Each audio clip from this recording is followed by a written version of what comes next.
beat you. I beat you back. I got a cat. I got a cat peeking over my shoulder too.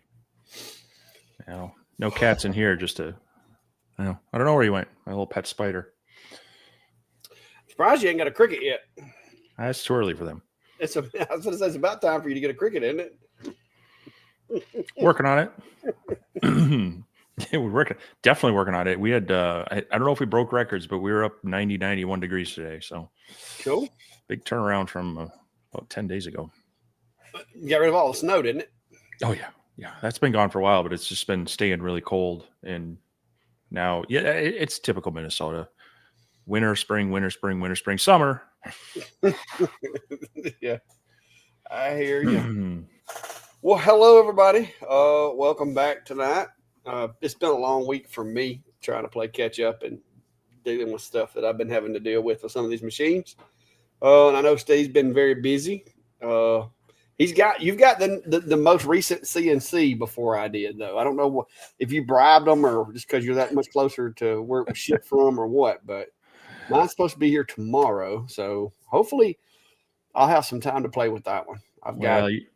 My next two equipment videos will be CNC related instead of laser. So that's going to be cool. Yeah. So it's kind of hiding back on the clutter back here, but I got the cubicle back there on the assembly table. Been working with that. And I think it was literally the day that I received that, they emailed me and said, "Hey, we know you're working on that, but you want to check out this other one too." And I'm like, yes and no. I just told them no. I said, yes, but I've got some other things planned, so it's going to be a few weeks yet. So you'll probably get your stuff out on it before me, but yeah. Well, I have cleared my table for now. As you can see, there's nothing sitting on the table except for that box of stuff I've been playing with the fiber. But I did find the second box to my second Cubico, which is the prototype model. So I'm actually able to ship it out now. So that means I'll be able to ship out both of them instead of somebody having to come get it locally. So that's going to be fun for the members giveaway. So hopefully I'll get around to getting that done this week because I need to clear my shelf over there off. And I don't know if, let's see if you can see it. Sitting over there, other side of my chop saw, there is the two boxes. I've got them boxed up. There is some Clack Shack and some Vitari's Workshop swag inside the boxes for whoever gets them. So yeah, be looking forward to that. Hopefully this week sometime. So if you're one of the members and you haven't sent me your name to put it in the drawing, make sure to send it to me, and we'll put that in the drawing. I'm going to probably just spin up a random live, do it there, and then we'll email or get in touch with whoever the winners are from there. So it'll be fun. And if you don't have a CNC, it'll be your first CNC. So you've been playing with it and having a pretty good time, it looks like, from some of the videos, shorts I've been seeing. Yeah, I've been dropping some shorts this week on the various tests, trying to put some information out there as I'm going. The real fun one is this little, I can get the light on it, this little PCB board. Oh, yeah, you actually made yours look like a PC board. I just made random shapes. Well, I have a friend who actually has been playing around with some microelectronic stuff, and he usually outsources this. So I told him, I'm like, hey, send me a file over for something small. Let me see what I can do. And so this was, I will be honest, this is the third iteration. The second one worked as well, but I was kind of, you're going to school on the first one or two and you're trying to figure it out. And I think I could probably on that stuff's a little weird. Yeah, I think I could probably figure it out a little bit better too, because this copper layer on top of here is really thin. You don't need to go too deep, but you need the detail of the lines without, you need to have the continuity in there and such. But he brought the little electronics over for it. He actually left me a kit. So I'm probably going to do a bigger video on this. I don't know with the, this is one of the first days I'm actually wearing shorts. So, I want to do a video on this. I might do one with this on the Cubicle before I let it go. But I did pick up some more PCB board to play around with this, as well as the fibers, because now my friend did purchase a ComMarker 50-watt fiber, but he says it's almost too hot for this. And so I was like, well, maybe I'll have you beat with my lowly 20 watt. But Yeah. I, some of my electronics background, I have an interest with that too. So, and I know there were some people out there asking, can the Cubico, how does it do with the PCB boards? So, yeah, I'm probably a couple days away. I got to finish up some work on it tomorrow, and then I'm hopefully we'll be able to edit stuff together. So maybe Tuesday or Wednesday, get that one launched for the initial review, and we'll see if I do any other projects with it. And it's gonna be hard to let that one go. It's kind of fun as a small CNC, but Yeah, you can just kind of pick that one up and sit it where you want. yeah. The but yeah, they sent that 3020, which is going to be a good desktop kind of bench top. I could build a small enclosure for that one, and maybe I've been threatening to put one down in the basement workshop. So, but yeah, I've been the Cubico. You just got to remember its limitations, and you got to be patient with it on some of these bigger jobs. Now, I will say on this, this is, I think, let me double check this. The thickness on this is 0.06 inches or 1.5 millimeters. And I accidentally ran the first job milling it in one pass with a 16th inch chip breaker bit. It did it. I don't know that the machine was super happy about it, but it did it. It was square. It was fine. So, but yeah, I if you want, check out my shorts on that. I've got one on just the initial carve. I've got one on doing a deeper tray engraving, some acrylic engraving, and now this. So just kind of some short videos on what it can do, and then I'll kind of pull it all together in kind of the overview video and such. Yeah. So yeah, it's a fun little machine. But yeah, I've got too many others. I'll be giving mine away eventually too. Stay tuned for those details. Yeah, you're just gonna get to wear it up, get the new war off of it. Because I've had by the time the consumer model showed up here, I had done played with the other one. Yeah. And so I already had the files designed. So I'm just like, okay, well, I've already got files for it. So let me just run those same files on the new one and see how it does. And it's like you said, you got to remember it's a little CNC. It has plastic parts. It is not going to plow through there, cutting full thickness in one pass or anything like that. It's just, but it's a fun machine. Yeah. So I also dropped a video. Well, not a video, another short, because I was playing around. Might do a full video on this, but silicone watch bands using the UV laser, the Omni 1. And of course, I kind of had to geek out a little bit. So I started with my logo on some ugly colors that I'm not going to use because I bought a pack of random bands. And then here's the geeky part, the choose wisely for all the Star Trek fans. Now, this was on a lighter colored, so I tried it on a darker color, and well, I can't. If the lighting is okay, it actually is a pretty decent contrast on darker colors as well. And then, of course, another ugly color, but a full band on there. So these were these little ones were taking like 10 to 12 seconds to do. This one was like a good 2 minutes to go through the whole thing.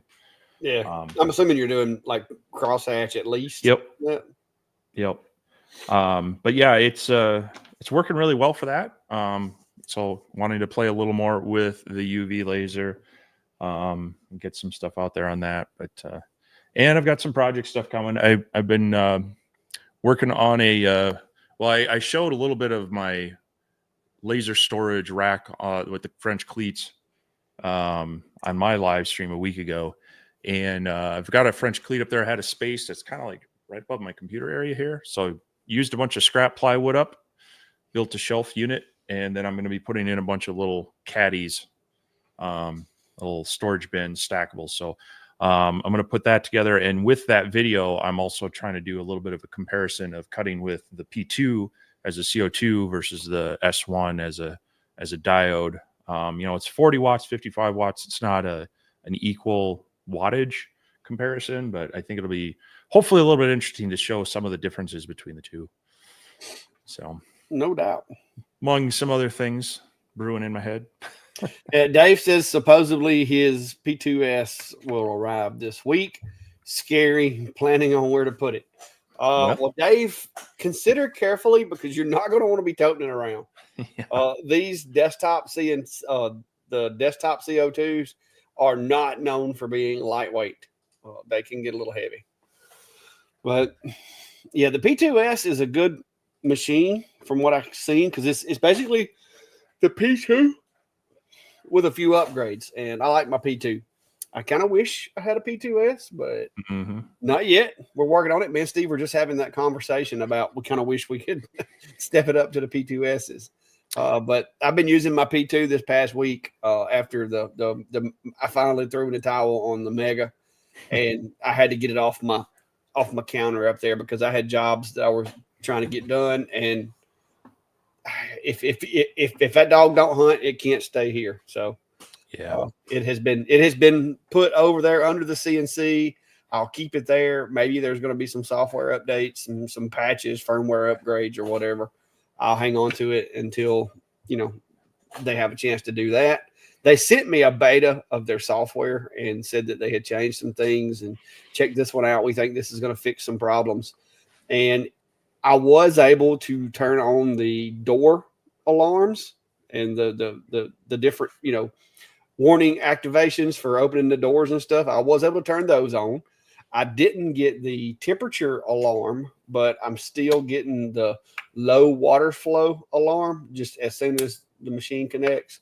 So they still got a ways to go on their software. Like I said, and that's a shame because there are certain features of that machine that I really do like the way it's built in ways, but we'll see. Yeah. Well, like I say, you got to be able to trust it and be able to actually work all the functions properly. So yeah, hopefully, if all I was doing was reviewing it, that wouldn't be a big deal. But I've only got room for one CO2 machine in the shop, Right. Well, yeah, and for others that's the machine they buy, Oh, that would be terrible. That would really hurt. So, yeah, it's unfortunate. And I wonder too, some of this is, a lot of them like to advertise like, oh, world's first, this, that, or the other thing. And they're so worried about being the first that they don't always worry about polishing their product before they launch it. And then they see something launch. So they're like, oh, we got to push this out now. I'd rather it be a quality product, even if they have to delay it a bit. Like Rolly Automation, they've talked about their stuff a lot, but they don't seem to be rushing any of it out. So, well, of course, the Galvomatic is due out pretty soon. I haven't heard anything, but I know it should be getting here pretty soon. That's going to be interesting. So we'll see how that goes. I think we both clicked one. Go ahead. Well, Tim says he picked up a OG X-Tool F1 this week and loving it. That's awesome. I actually got to get mine pulled out here shortly for some video stuff. So I hope you'll enjoy it as well. Ultra? Yeah, there's Ultra. My Ultra's down in the basement, but I got my. Yeah, you can't see it. It's over. You can almost see it. It's behind there. But yeah, it's getting ready for portable laser season, and now I got to make some decisions actually because looking at what's out there, what's coming this way, and that's.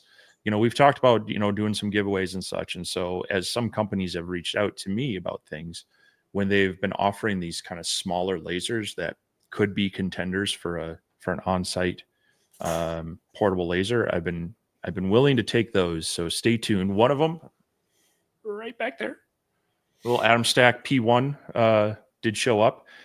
So once I get done with the Cubico, we'll be doing some testing and see how I think about that might work for a portable laser. So yeah, I don't know what happened. I thought I was slated to get that one, but I guess I got missed. Hashtag Steve gets all the cool toys.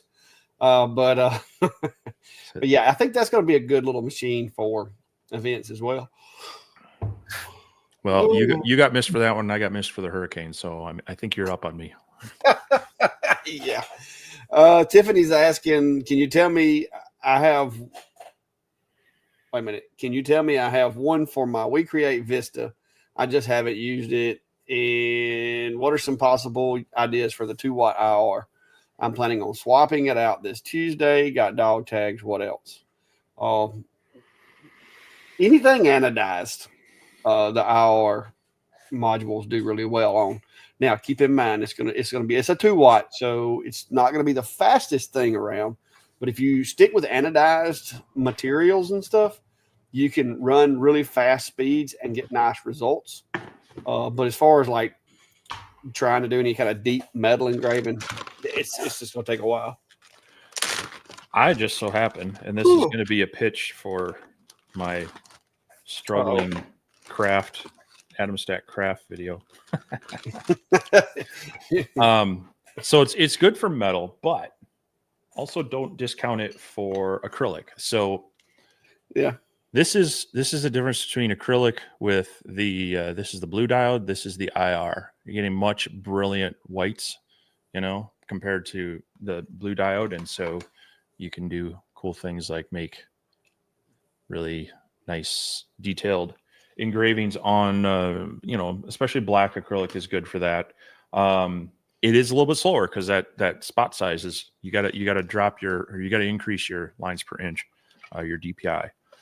The other thing being slate as well. So this probably isn't going to show up as well, but the bottom is the blue diode and the top is the IR.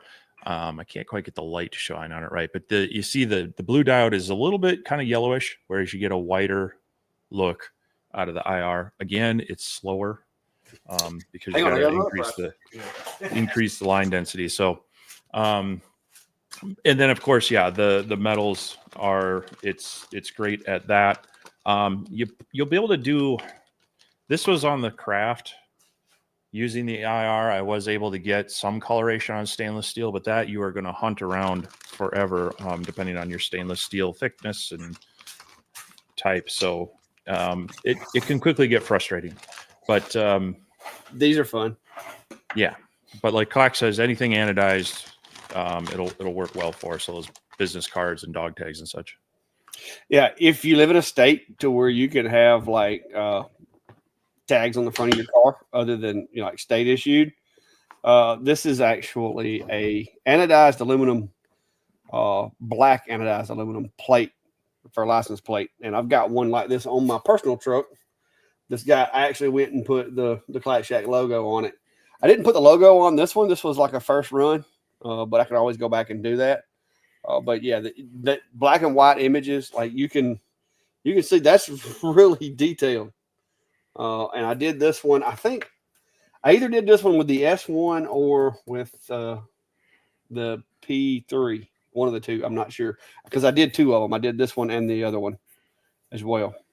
And you can do them with the F1. You can do them with the F1 Ultra, but you're not going to be able to do the whole tag unless you have something like what Tiffany's saying. She's got the Vista, which would have a big enough work area to do the whole thing, or the Craft like Steve's got, or the S1. You got to have that bigger work area. This is not going to work on the F1.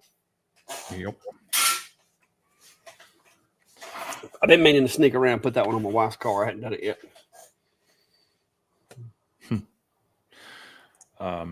But yeah, and shameless plug. Please go watch my Atom Stack craft video. I don't know if I dropped it at the wrong time or what, but it is hurting. It is. You did a belly. Does it do it? Did it do a belly flop? It feels like it did. So if you're bored or you want to leave your computer on overnight, just hit play. Drop us a link to it, maybe. Oh, I'll have to find it. But yeah, that one's hurting me a little bit. Hey, I'm going to tell you, YouTube's been a little stingy lately. I don't know. I've been struggling. Like I don't know what the change is, but it's been different, no doubt. Yep, but we'll keep plugging along. So yeah. Let's see here. It looks like a question here from Simple Simon. So it's always been my opinion that you should be running the air assist on any type of job on a dialed laser. Can either of you think of any reasons when you wouldn't want to run the air assist?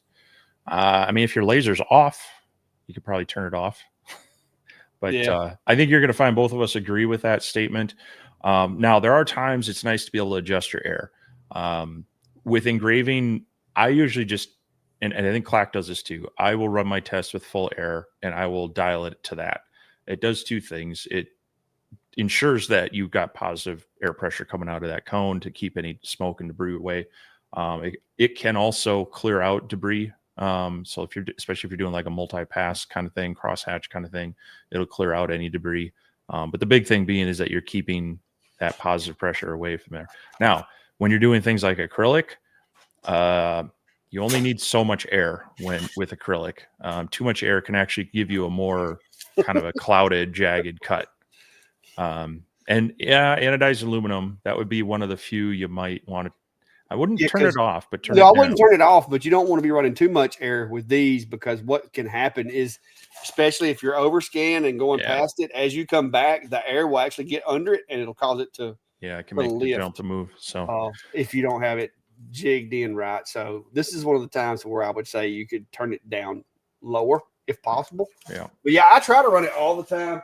There are a few times with certain materials, especially if it's something that I don't want to have to sand, that I may, like I may turn the air off to try to minimize sanding. But you have to know when you do that when you get through, go ahead and clean your lens, just be done with it. Because typically when I do that, it's because I'm engraving something that, like, say somebody else has already built, and I don't want to run air assist and have to sand it and touch up the sand, especially because a lot of times people will build something and they'll put finish on it and then they'll bring it to me and go, hey, can you engrave this? And I'm like, oh, I really would have rather engraved it before you put your finish on it. But yes, I can, because I don't always want to mask an engrave, because sometimes masking can cause it to do weird things. So there are times that I do turn the air assist off, especially with things that have already been finished. And like I said, that is dually risky, because if they finished it with some type of an oil, then that oil is going to vaporize. It's going to collect on your lens. And it's like somebody messaged me the other day and asked me about doing something that was already finished. And that's what I told them. I was like, clean it before and after the job. That way you minimize the risk of lenses and stuff like that.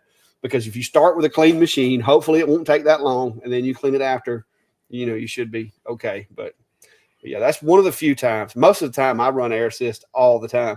That's why with the Mega, I was doing some weird stuff. And that's when I discovered that the M7 was controlling the fan. I didn't even notice it for like 2 days, because I always ran air assist, but I was trying to tweak the resolution of the engrave and get a little bit cleaner engrave. And I turned the air assist off and the fan went off. And I'm like, oh, that's no good. Yeah. Well, that's it's nice if you can get one of the newer lasers, like the S1 has. If you get the upgraded air, it's got, you can manually set it, or you can turn it auto, and then in the software you can tell it, during engraving go like 25% or cutting full. Others have the dial. A lot of the Atom Stack ones have the dial. The new one has it's on off, but it's also got the dial to adjust it. And then if you're talking about like a larger like Ruida or Top Wisdom type one, where they might have the M8, you can actually get a relay that you have a pass through, which would be like a low pump would be on, and then the relay would switch it over to your high pressure air, so that you have the same effect where you always have just this constant little bit of air running. But when you want the cutting and the full air, you can do that. So there are ways to kind of retrofit with a different air pump. So if you can, getting a dial one is great. Otherwise, if you're looking for a new laser, definitely look at those options where it has the auto adjust on it. Yeah. David's asking, how's the Reno performing? I'm assuming he's talking to you. Says I don't have the Reno laser. Yeah, so I've got it half torn apart, because my next plan for that one is to do the air assist upgrades. And I'm looking for a couple parts right now. I need to find a fitting that basically is going to be a through the I need to find a fitting that I can like bolt on each side of the frame is what I'd like. I don't want to just run a loose air hose through there if I don't have to. So I'm trying to see if I can find that. Then I think I have most everything to do the air upgrade to have it be software controlled and give me the option to put on shop air or even just, bypass it and use a manual pump that's better than the integrated one. So probably a couple weeks out on that yet, just looking at my schedule and such, but I do have some time off at the end of this month. I'm hoping to keep my pace up and get through a bunch of stuff. And then I can hit some of those bigger projects during that good 5-day or so weekend I'll have right around Memorial Day. But not having the problems that Clack's having with it is mega, because it's using a Top Wisdom kind of a standard controller. So the things I don't like about it, I can actually change out. Yeah. Jim saying he got the Commarker CO2 30 watt Galvo last week, focal length of 208 millimeters. The closest that I can get the head down is 217. Why would a manufacturer make it? I have no idea. If you have two lenses, you can change the lens out. I know and I don't know why they did it. I've never used the other lens, but I know Commarker did similar on that one. If I change the lens out on the Omni, there's a gap. You have to space your materials up higher because it can't go down all the way. I don't know why they do that. To be honest with you, that kind of blows my mind as well. You got me. They should at least come up with a better way of adapting the base and bringing the material up, because the Omni come with this little like lab jack. And it's it's like that big. It's like, seriously. I would have rather them just like gave me a plastic box to sit on top of it or something, Yeah. But yeah, I don't know why they would. I don't know why they would do that. If you do have a different lens, you may want to see if that different lens makes a difference. But yeah, that's just, you got me. Sometimes I don't know why some of them do the things that they do. I don't know.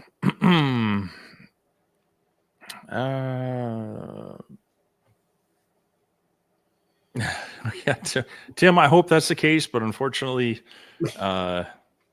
sometimes if it kind of tanks at the beginning, they stop feeding it up to people. So I kind of thought having it a couple days before maybe wouldn't be a problem, but yeah.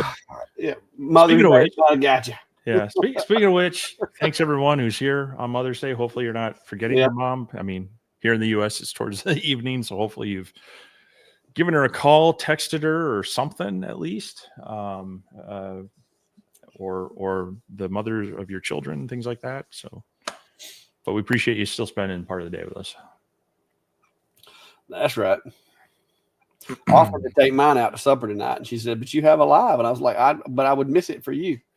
And she just looked at me. I mean, I made steaks for us, so I don't know what you did. She made some kind of chili burger helper, something or another. It's really good. It's like chili and hamburger helper mixed together. Extra cheesy, but it was really good. Well, for things like her birthday and Mother's Day and whatnot, the rule is she doesn't have to. Basically, she gets to do what she wants, and the rule is she doesn't have to cook. So it's either me spend money on pizza or take well, that's the other option is to take it off. But she was happy doing her stuff. We have a local Joann's Fabrics, and of course nationwide they're closing, so there was a lot of stuff marked down 50-70%, and I was able to pick up some. They're only like 3 and 4 inch wide, but some basswood sheets, 16th inch, 8th inch, 1/4 inch. Got those pretty cheap. And what else? Oh, some EVA foam sheets that were super cheap as well. So took advantage of that to stock up on a few things today too. But pretty chill day here for that. Mark said he realizes that bits don't break because one pushes the machine too hard. Bits break doing dumb fool things like jogging the machine and hitting something or attaching a ground probe to call it, or not attaching, I guess. But yeah, Well, it can happen both ways. If your work holding comes loose, that's a good way to break a bit as well. Well, and this Cubico, I've broken a couple bits on it. One of them, I was getting ready to zero the Z, and I forgot that the steps were set up a little higher, and I just kind of drove it down into the board. That didn't break it, but during the next job, it was like, nope, I've had enough. And halfway through the job, it decided to bust.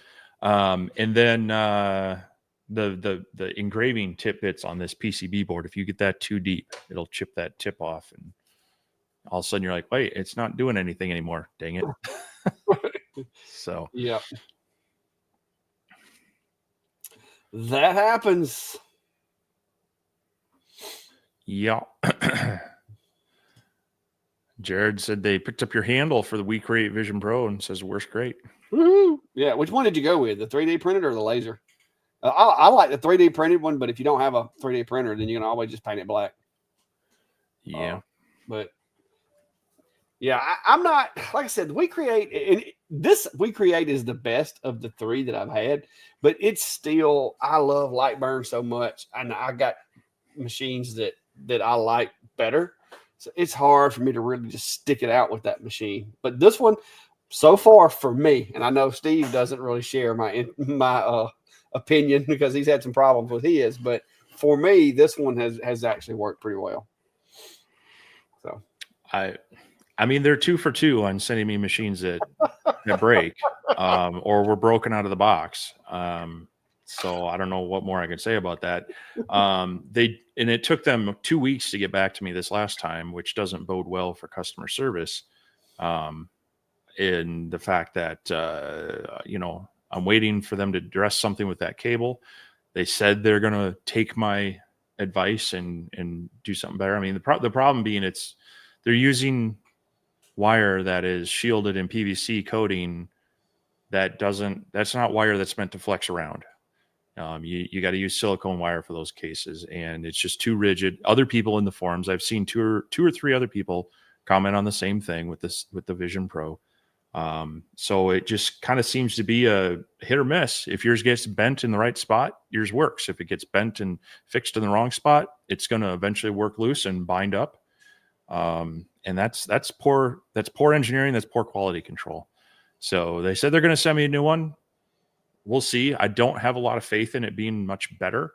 And besides that, there are other issues that I have with that laser, but right now I can't run it. It's just taking up space. And so we'll see if they send me something to fix it. Hey, I'll send you a Mega. No. Oh, me. Oh, Simple Simon saying, so it's always been my opinion that you should run an air system, any type of job. Do you want to answer this question again? Or? I say that's the same one we answered earlier. How did I wind up that far back? Oh, I don't know. I done wound up way up the comments. How did that? Golly. Woo. Steve Rossman's asking, do either of you have a video on how to clean and maintenance the original Xtool F1? And also if you know of a cheaper alternative to Xtool filters for the desktop air purifier that came with the OG F1. Unfortunately, I did look into that, and I don't remember. There was a site I found, at least for the HEPA filters, that I think you could get some made that would fit. I think that the thing was I may have had to add that kind of foam ring to that most of them have around the outside. But I never tested that. I never went down that path. And yeah, that's kind of the unfortunate thing with those, especially the Xtool desktop one or the LaserPecker desktop one. They're kind of a unique size. So they are what they are. So I try to use mine minimally, only like if I'm at an event. That's when I'll use that one. Or, looking at least their bigger units, while they're not a whole lot better for the bigger lasers, for running one of those on the smaller lasers, probably gonna last a lot longer. And those are a little bit easier to find, because if you get a WeCreate air purifier or an Atom Stack or an Xtool, they all pretty much use almost the same size filters. And So I guess that's one thing I can give We Create props for, is they had the cheapest filters for those units. They're still kind of expensive, but Yeah. as far as cleaning it, no, I don't really have a video on it. The biggest two things that I've worried about that is making sure that the lens occasionally gets a wipe down. I would use a very clean, non-lint cloth, and then that fan on the back. The rest of it you can clean kind of like you would most any other lasers, a little isopropyl alcohol or LA Awesome, just a little light-based degreaser. Heck, Dawn Power Wash would work as well, but it's a little harder to clean off because it tends to suds up. But those are the kind of the three things I worry about on that. I would keep a lens cover on it when you're not using it to cut down on, dust and stuff like that sticking to that lens. That's why you see all my machines got the orange thing hanging from them. Even my F1 Ultra over there's got one on it. That's also because I'll forget with those black lens covers that I can't see because it's down below me. I'll forget and turn it on, so I use those because you can't miss those big orange tag hanging down in front of you. Here's one you might be able to answer a little better right now because you've been backed up at times. But Dean's asking, how would you guys approach an issue of too much volume? I'm afraid to start advertising since it's not my main job.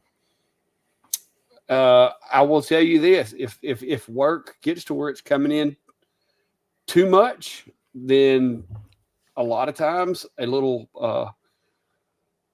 creative pricing can help slow that down a little. Mm-hmm. And if it doesn't slow it down, it makes it a lot more fun and worthwhile. So I've had to do it. I'm not going to lie. People ask me all the time, how do you get $30 for those just name cutouts out of a piece of 1/4 inch plywood? It's because I had to do just that. I mean, I got where I was doing them for like 20, 25 if you wanted them painted, and I couldn't caught up. So then I went to 30 and with painting. And it's just literally just a spray paint. I don't do nothing fancy. I just take them outside, spray paint them, because you would be surprised. A lot of people live in apartment, townhouses, whatever, and they really have nowhere set up to paint these things. So not only do they want you to make them, but they want you to paint them. A lot of times it's just with some white paint or gold or whatever, and they'll glue stuff to them or whatever. But yeah, creative pricing can help kind of throttle things back a little bit. But I will tell you this: sometimes it's best just to suck it up and try to get through the hard times, because it'll come in like the tide. It'll be coming at you hard 1 minute, and then the next minute it'll slow down a little bit. If you can get yourself into those business partnerships with other businesses that are more of a steady flow of work, that's kind of where you want to cater to, is the businesses, because those are like evergreen trees. They're going to be producing year round. They're not going to be just, some jobs will, like graduation stuff. You got like 2 weeks of graduation stuff, and then if you don't get it made, you're not going to sell it. But if you get with these businesses or party planners, because I'll tell you, these party planners keep me busy. And it's like every week she's like, I need this name. I need this name. I need this name. And so that's another good one. And I'm constantly getting tagged in posts, for the balloon arches and all that. But those kind of jobs that come around all year long will be more beneficial, especially if you can get your pricing right. And I'm not going to sit here and tell you that you got to go after the top dollar. I mean, do what you got to do to keep, and people, it kind of angers me sometimes when I hear people talk, oh, you're doing it too cheap. You can't make that unless you're in the same exact market I'm in. You can't say that. You don't know. You know what I mean? I can't tell people, like people ask me all the time, hey, what should I charge for this? Your market's different. You could live in a place to where you're the only person doing it, and there's a big demand for it, and you can get twice what I can get. So it's very, very localized. Pricing is very, very localized. If you live in Anchorage, Alaska, and you're the only person in the whole town that has a laser, you could just about make your own prices, because nobody's going to be able to have stuff shipped in. But if you live in New York City or, Dallas, Texas, then the situation may be different for you. So just let the workload dictate on some of that stuff. Because Yeah. I mean, for example, I live in an area, there are a lot of hobbyist crafters that, you go on Facebook Marketplace and I'm like, I don't know how you buy your materials for the price you're selling that item for. And I've gone to some makerspace things and I've talked to people, like I've bought some turned bowls from this guy and I'm like, I know you're not making your money and your time on this. He's like, I know, but he's retired. He teaches classes on wood turning, and so he's doing it all the time. He's just like, this helps me buy new material and tools. It's for him, it's fun, which is great, but that also kind of kills the market for other people. So it's a little unfortunate. yeah, But well, that's where the branding, and that's where in my video the other day I talked about you got to build a brand or how people like you, because then even though somebody down the street may do it a little bit cheaper, folks will pay me a little more because of the reputation that I have. For one, you can call me on Friday and go, hey, I need this by Sunday, and I'll do my best to make it happen. So those are things that those kind of things will travel through the community, and people will be like, hey, call him because he'll, if he can get it done at the last minute, he will. But yeah, I know what you're talking about, because we've got a couple of guys here that do like wood carving, like hand carving, and I'm like, there's no way for what he's selling that for. I wouldn't sit there and do it, but they just, like I said, they're doing it for the love of it, I guess. the other thing to do is, if you don't feel you can raise your prices, but you do want to capture that business, see if you can add in a second machine. You can not necessarily double your output because you still have the time of setting up and moving them, and sometimes that overlaps. But if you've got the space and the means to add a second machine, it gives you some redundancy in case one goes down. You still have one going, but a lot of times you can be running more than one machine at a time, and that's going to help deal with those bursts and kind of keep your sanity, and it's going to kind of help you make your shop rate, however much you feel you want to make an hour. Being able to run two machines at once is an easier way to do that than try to crank out more on one machine. Oh yeah, that's the reason I went when I first got into it. I had the X Tool D1 and I got the D1 Pro, is because I caught myself just sitting here waiting on machines to finish, and I'm like, I'm losing money because I can't turn the jobs out. And so that's when I upgraded to two machines. And there's times now to where I'll have 3 or 4 machines running at one time. Y'all see that with my shorts, because when I'm in here cranking stuff out, a lot of times I like to throw up a short.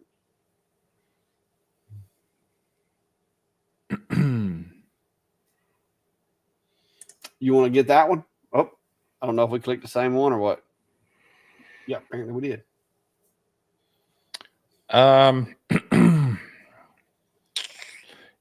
You know what? I have not looked for that function in XCS. And I don't know that it is there. So in Lightburn, you can kind of preview a job and have it start from that location, which is kind of nice. But I don't know that they've added that into XCS yet. Now, some of them, if it's a power failure, reboot it, they'll detect that and just kind of restart. But as far as telling it like, hey, the job stopped and you reboot everything and restart it, I don't know that XCS has that function right now. Look at there, Mr. R. Ballard. There he goes tonight. If y'all hadn't, go check out Ryan's channel. If you're interested in CNCs and you don't want to spend the money to get, one of the more commercially available machines, and you like tinkering, Ryan's come out with a pretty cool design with his Ranger CNC, and you can buy the kit, put it together, and make your own CNC, so to speak. That's not for everybody, because there is going to be some tinkering and some engineering to be done as far as putting everything together, but a lot of folks like it. Bob, that makes Bob's CNC back in the day, the laser cut machine, there's a lot of folks who use that machine out there. So I think Ryan did a video the other day where he was sitting on and then standing. I was like, Ryan, if you fall, you got to leave it in the video. But where he stood on his gantry on his machine, that was very brave of him. I've had too many trips to the hospital to be doing stuff like that. Yeah. There you go, Steve. How's you going? Is there any vinyl that is safe to cut on a diode laser? There are some that are marketed as laser safe or PVC free. It's not necessarily the same. Probably not as durable. I don't know if they have a good outdoor one. They tend to be more like a indoor type vinyl versus a good outdoor one. But I haven't done too much looking into that. Vinyl cutters are really not that expensive. And you can get a 24-inch wide roll based one for a few $100s. If you're going to be doing much at all, it'd probably be easiest to do that. But yeah, you definitely want to look for vinyl that is PVC free, and double check. Ask, to try to be certain of that. Kind of comes to mind. I posted in the laser engraving community group, and some people may have seen it. My friend Chris over at A Glimpse Inside recently had a laser fire. Now he did two things wrong. Number one, took the word of a manufacturer that this plastic-based coating, like the backing paper, was fine, even though it sounded like they told him it was a PVC-based one. That should have been alarm bells. I don't know if they told him that before or if he found that out after. And he walked away from it for what he says was a few minutes and had a pretty serious fire in his laser with that. Twofold. Something could have happened to the laser and it stopped in place. Second, those vinyl, those chloride fumes that come out of that, they can be very caustic, and they can, imagine, help fan a fire as well. So definitely be mindful of the material you're putting in your laser. And if you're going to be doing some vinyl on your laser, definitely do some looking for PVC free or laser safe vinyl, and try to do some research on it before you throw it in your machine. Yep. What Steve said. Craig, if you go to in the laser engraving community page on Facebook, there's links to it in there, or you can go to my webpage, and I think it's on my webpage. It says designs, I think it is. Hang on, let me make sure. Up at the top of my page, it just says designs. I'm fairly confident. And yep.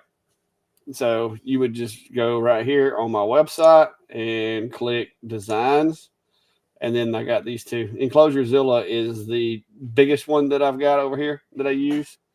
And then this is the smaller one. Steve actually has created a newer version of the smaller one that he's using in his shop. So yeah, my buddy's building one similar to that. Yeah, my buddy's building one similar to that, kind of playing with the ideas, and maybe I'll get back on that to see if I can at least get some cut files. And I don't know that I'm going to be able to have time to do like the whole multi-page and step-by-step instructions I did last. That's why I've got like an exploded view with some measurements. That's it. But yeah, it's out there. And yeah, unfortunately, I had hoped to build my own kind of Enclosurezilla for my X40, but I don't have space for it right now. I don't even have space to put this one where I want to put it right now, because I've been doing some shuffling out here in the shop, and of course, changing out some CNC machines and such. So those tend to take up some space. But yeah, Clack's got some diagrams, at least guide you through there.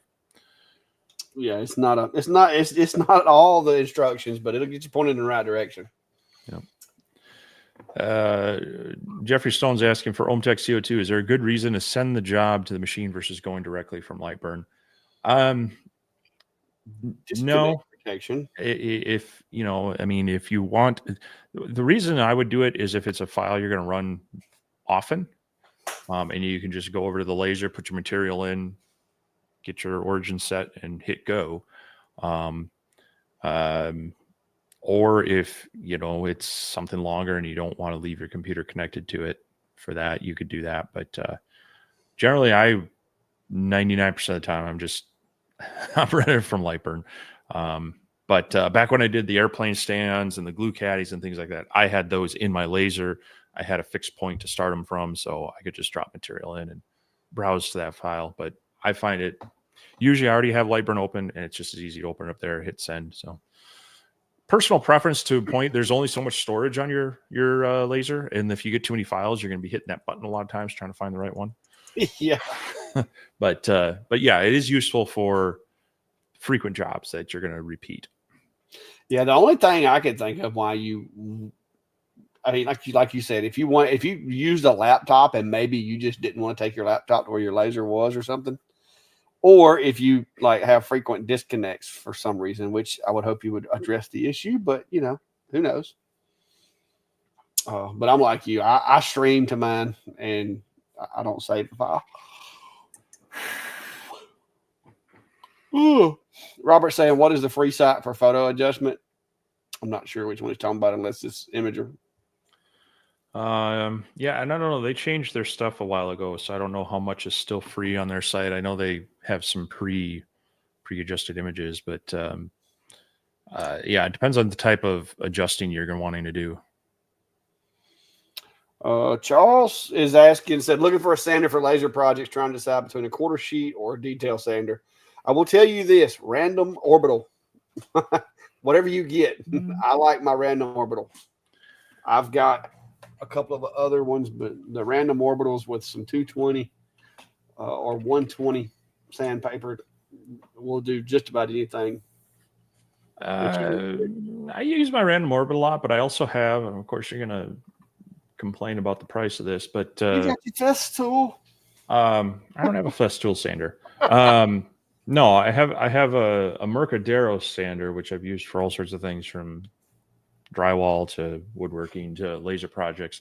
And they are okay, depending on the type, which one you have. But there's some foam pad, like they're like 3x2-inch squares, and they can do a bit of a random orbit kind of thing, or random vibration to some degree. I find that useful as well, for certain scenarios. Plus, with that foam padding, it doubles as really good for like CNC, getting into like corners of stuff. So I can see one or the other. The random orbit's probably a little more versatile for other projects and such. You're not getting inside any pockets with it unless it's a really big pocket. No, yeah. That's why I was looking at this other one, and it's 2x3. No, it's probably 3x4 is what it is. But yeah, it seems with sanding projects, there's no one tool is going to do it all. But yeah, as far as an inexpensive one I like is the DeWalt. That was kind of the most ergonomic that I've found for them. Not the battery one. I like the corded one. The battery one, it just doesn't do it for me. But yeah, I think they're in both of our Amazon stores if you want to check them out. So, or if you want to spend lots of money, I can recommend you a couple of more, Was that Surf Prep? Surf Prep is one of them. That's the one I've got, the little foam pad one, and then Mercadero. So there's kind of generics for each of those out there, which your mileage will vary. Some of them are just fine, but yeah, those were the, after a while, the treat myself after selling enough product is going to upgrade to a nice sander. And I don't know, we'll see. I cried a little bit each time, but I like them when I use them.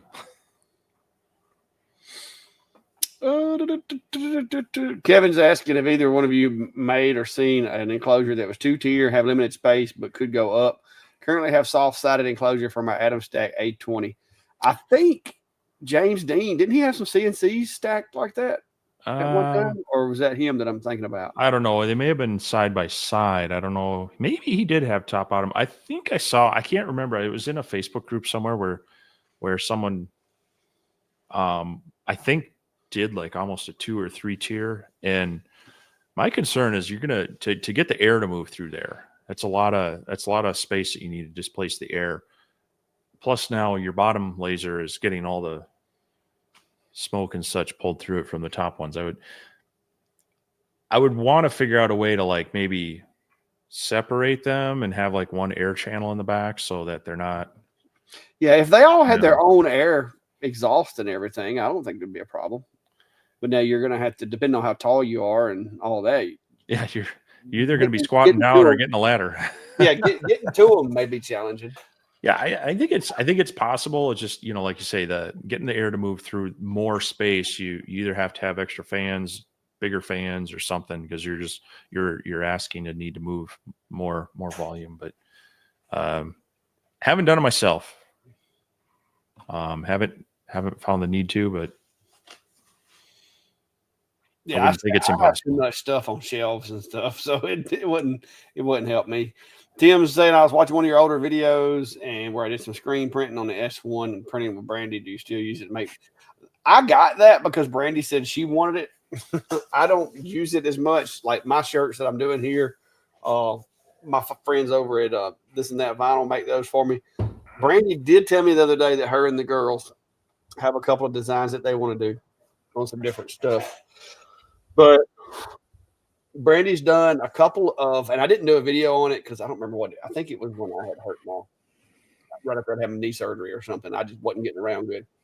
But we did some baby, was it onesies or something another that she wanted that for a family member, just some custom names or something that nobody, you could, like the baby's name, you couldn't find it nowhere or something. So she did like some custom stuff for the baby. But other than that, we haven't done a whole lot with it. But like I said, that's something Brandy, more or less, I got so that she could use it. But she did tell me the other day that Emily's wanting to make some stuff with it. So I've got to make some more screens for them. I don't know when that's going to be though. Yeah, I did a couple of videos. I did some shirts for a guy. I did some testing with it, and then I made a bunch of can koozies, which I've handed out to some people over time. And it works okay. One thing it takes the special X tool screens, and if you're doing one-offs, I don't know how efficient that is. You may want to look into DTF transfers and a heat press. If you're wanting to do some merchandise, I actually did a short video the other day because I had a reorder from a farmer for some shirts. And instead of screen printing the back and DTFing the front, we just did DTF transfers both front and back. And my time, it was a lot less doing that. I was able to get the whole order done in an hour while also videoing it, versus the last time I had to screen print the back, or no, I don't remember. I did one or the other first and then had to set up the screen printing. I had to laser the thing. It just took more time. So I don't know if you're doing a run of stuff, the screen printing might work out okay and be cheaper. But if you have like a dozen to do, you might want to just look into the DTF transfers. I mean, you could even do them with just a regular iron if you want to. It's nice having an actual press for them, but I'll drop a link. It's a short. I did just a YouTube short on that. Kind of walks through the process of those transfers, and be something to consider. All right, Kevin's saying that it was Andy that had it at one time. Maybe that's where I saw it. There you go. I know I saw somebody that had like a couple of small CNCs stacked. But I don't remember. I said I don't remember who it was. Oh, look at that. Mr. Elkins is in the house. There you go, guys. Cody, the maker of the Genie bits. And hopefully we'll be showing you some more cool bits here before too long. I can't say much because Cody hadn't told me I could. But I know he's always innovating, looking for that next big thing. Yeah. So. I hear he had a party at his place. Was it yesterday? Maybe. Oh, did he? Yeah, he had some people over. You wouldn't know. It was in the Onefinity forum. So. Oh yeah. The Onefinity guys. Yeah, I don't keep up with that. Yeah. Rob is asking, is there recommended minimum CFM for an inline fan to use with a laser? Well, it's going to depend on the size of your enclosure. And basically the volume of air you're needing to displace. For your typical, so when I built my original X-Tool D1 enclosure, I kept it as compact as I could for a variety of reasons. One of them is I was going to put it in my basement workshop. I was still doing a lot of airplane stuff down there, and I didn't want a big box in the way. But it also cut down on the amount of air that needed to pass through the enclosure. So for that one, I found that what was it? As close to 300 CFM as I could get was where I wanted to be. A little more is always better. But the first fan I got was closer to 200, and I wasn't quite happy with it. But again, there's volume. You also have to keep in mind your inlet. You want to make sure you got a path for air to get in. Otherwise, it's going to be working hard creating a vacuum and such that it can't pull that air through. So But if it's kind of your typical one, trying to get at least above 300 CFM, we'll get some air moving. But that's where you want to kind of close off any dead space in your enclosure so it doesn't have to move that air.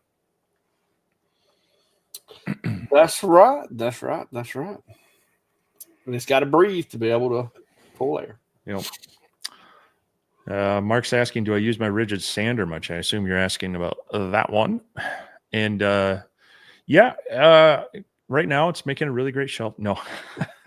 Hey, I saw it in one video. No, this is kind of, I've got a cart over here and I've got 2 sanders and I've got a metal bandsaw in a stand. So it kind of works as a upright metal cutting bandsaw. But it is really useful because it has both the oscillating spindle sander, which I can go down to a certain size on up to about, I don't know, 1.5 inches. And then it has also a belt sander that somewhat oscillates. I will say their older models were better. They had the table held tighter, because I actually originally saw a friend of mine went back when they were gray. And like a lot of things, quality has gone down over the years, but it is very,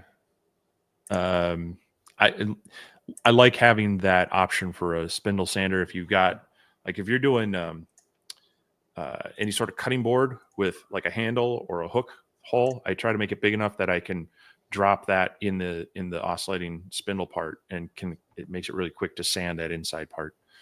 And then the belt sander part is great for trying to clean up a straight edge. So I have another small little, it's like a 1.5 inch wide belt sander that's good for kind of tighter objects. But yeah, sanders with me is kind of like glue. I've got a dust mop on my drill press. Let me grab that really quick. I don't know if people are aware what these are. I don't have a camera handy to point it over here, but you may have seen me use this in some of the videos. And this helps sand inside corners on like catch-all trays and such. It does a pretty good job. It just spins, and it's kind of like the worst car wash thing you could ever go through, because it's all grit. But this is a real low grit, so it almost polishes as it goes. But yeah, never have enough sanders, it seems, because you always need one for something else. David Allen, I dropped the link to that video. If the one you're talking about the switch that I got from, I can't remember his name now, but yeah.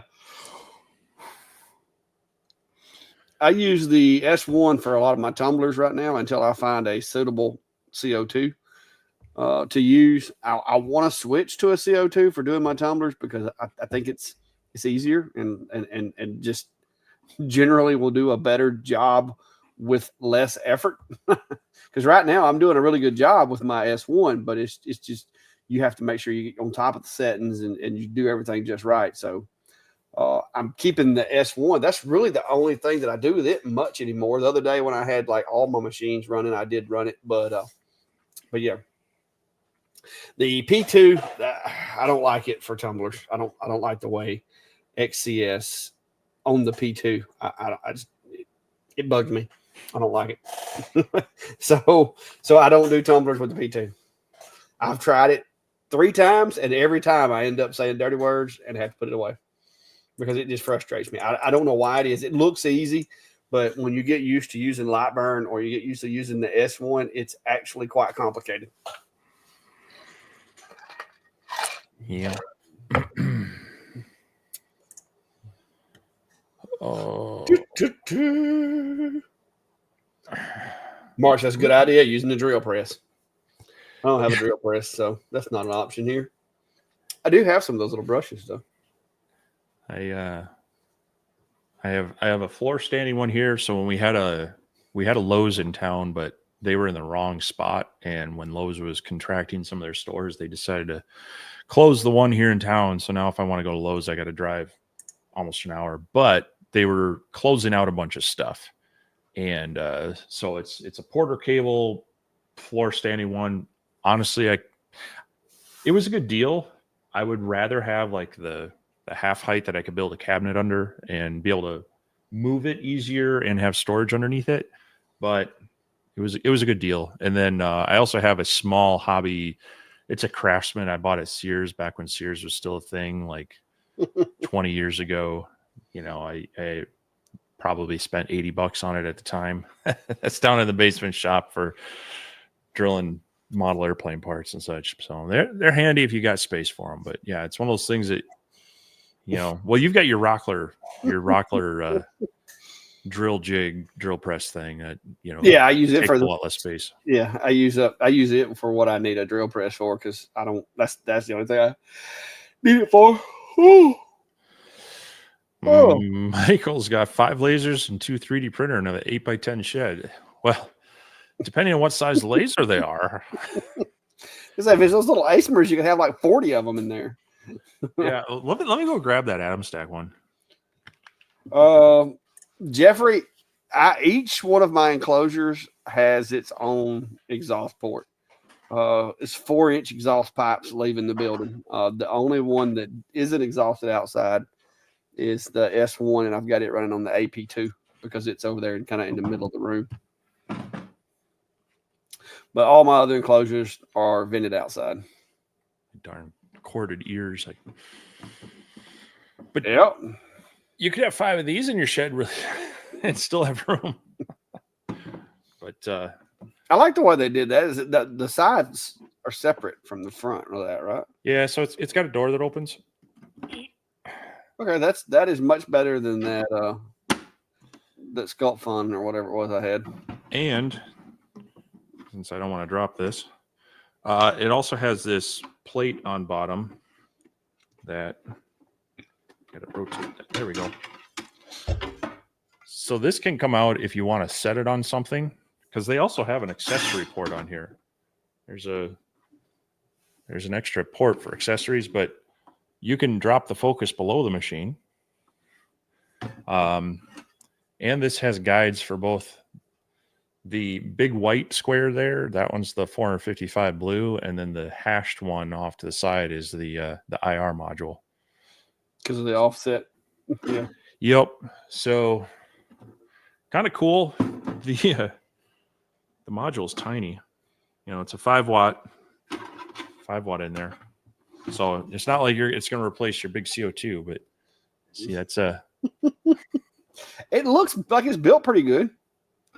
Yeah. Now I've already modified it. Uh-oh. little 2-inch port. So I made it a 2 to a 3-ish inch port because I'm hoping that maybe I could hook this up to one of the other air purifier type things. Don't you have an Atom Stack purifier over there somewhere? Yeah, I've got that. I briefly mentioned it in my craft video. It works about like all the others really well for a few minutes, and then not so much. Starts getting clogged up. But I think for something like this, taken to a craft fair with an adapter like that, it would probably run a while. So yeah. Robbie is saying that I must so appreciate you. I'm sitting here sporting his new clack on a cup. His wife came home and said, "Who is that and why is he on a cup?" Well, it says right on the cup. It says clack on a cup. That's awesome. Well, I'm glad I got there. You'll have to let me know how it holds up.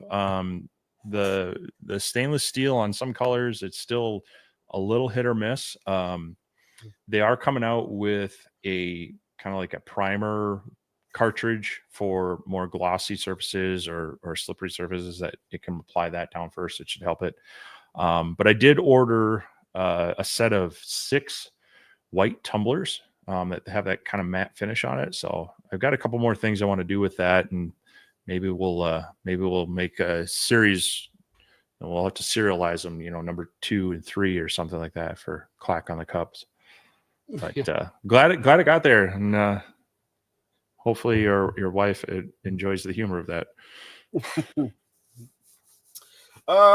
Jeffrey, I use the little louvers like you put over your. Matter of fact, this is the very same ones that you use for your dryer, but they're metal. They're stainless steel. That's why a lot of times if I've got my enclosure running, you can hear that ting ting ting ting ting ting ting. There's actually one inside enclosure Zilla, but you can't really see it. It's up near the top because with it, it actually has an air inlet and an exhaust. That way, because I run that machine sometimes all day or all night. And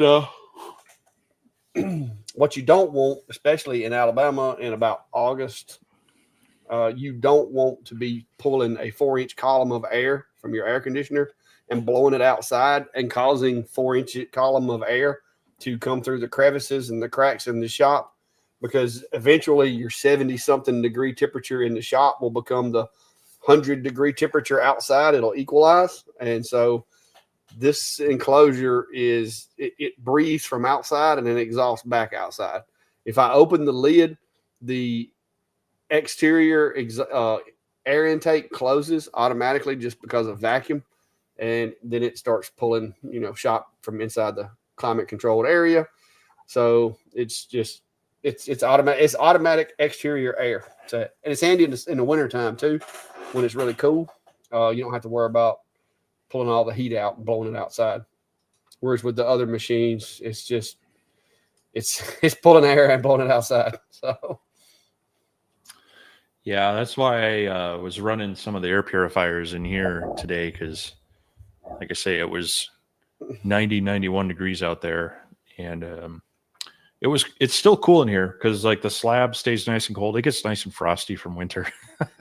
yeah. But once that starts warming up, things are harder to keep cool in here. So I didn't want to be cycling that air in and out, because I still don't, I've still been too lazy and cheap to figure out my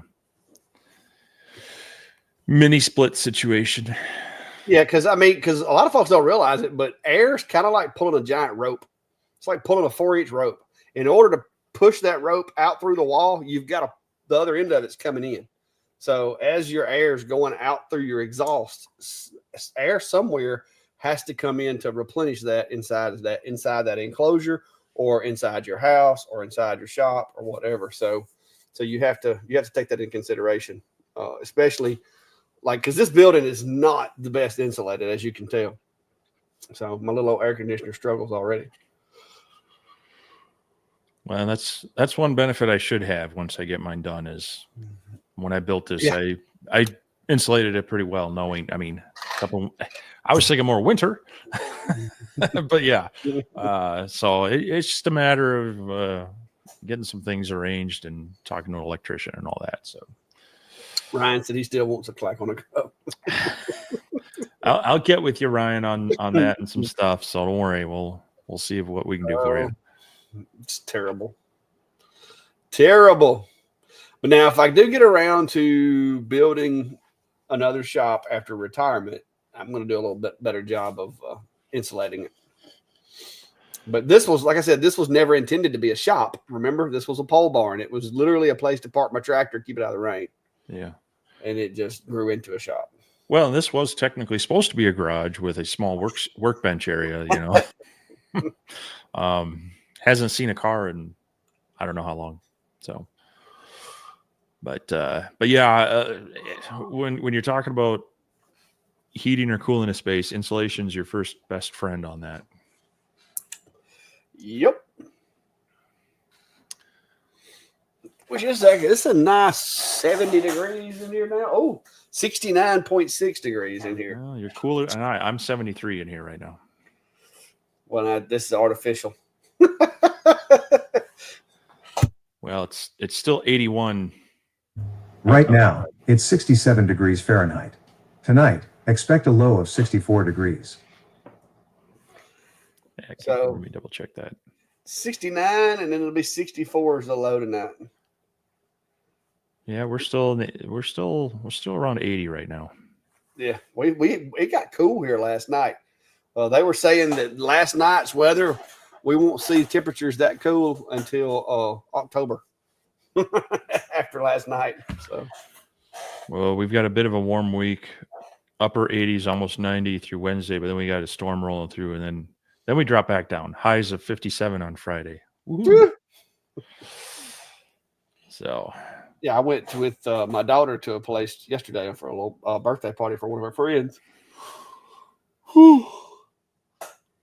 I just wore my regular short pants and my Crocs and all that, and we got over there and it was raining and the wind was blowing. I was about to freeze. I had to go in the house. I was like, man, it's cold out here. But it was only in the 60s, but like that wind was just, and with it raining too, man, the humidity was just pulling the heat out of you. well, it's been abnormally dry up here right now, so what we'll see as that storm comes through later this week. But yeah, like I say, I mean, what was it? It was just it was just over a week ago. I was telling you, like, yep, I had to kick the heater back on because it got a little chilly out here, and yeah. Now I'm like, Chris said he's currently trying to balance an air in, air out on the new CO2. Oh, goodness gracious. He said they sealed it up too well. Yeah, that happens sometimes, but a lot of times they don't seal them up good enough. Like the one I just got through dealing with. They they drilled holes all in it, but yet it wasn't doing a good job. It was getting exhaust out.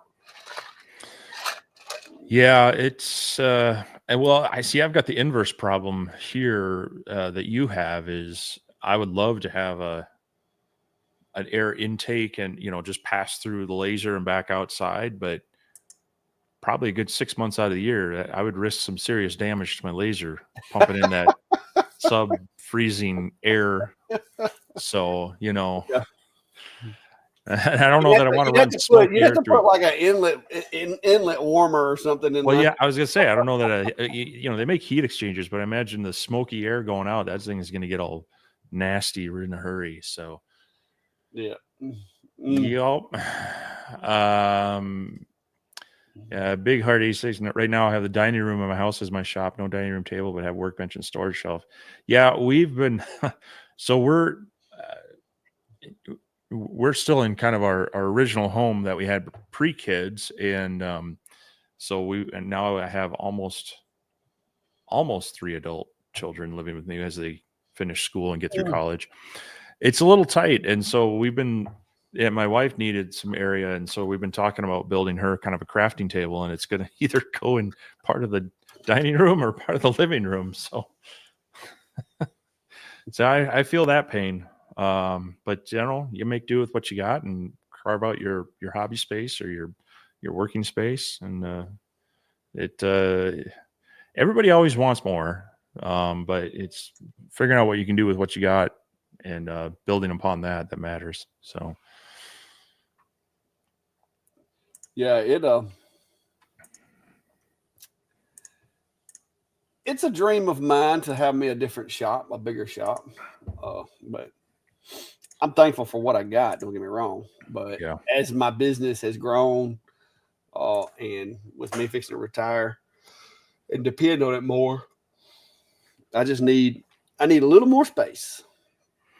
Well, and that's where I've been trying to reshuffle things in here to kind of better utilize the space and looking at what things I need versus what things I can they need to be accessible, but not like at arm's reach accessible, and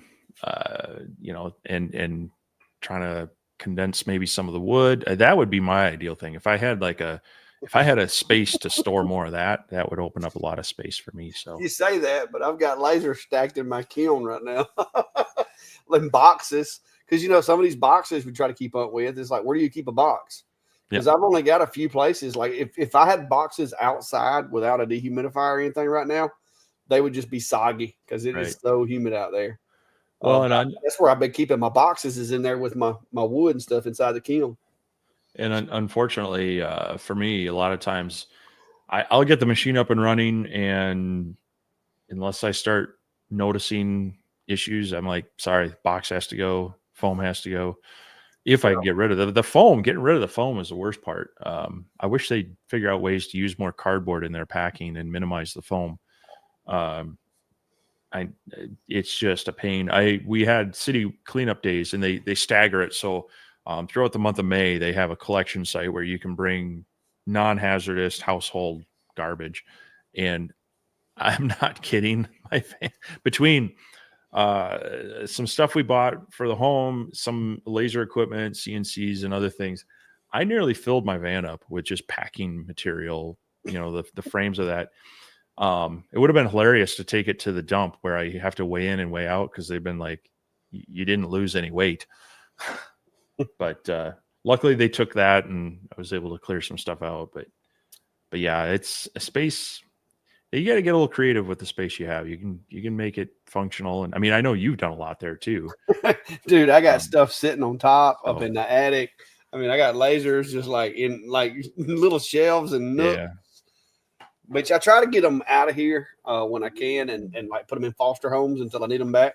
Yeah.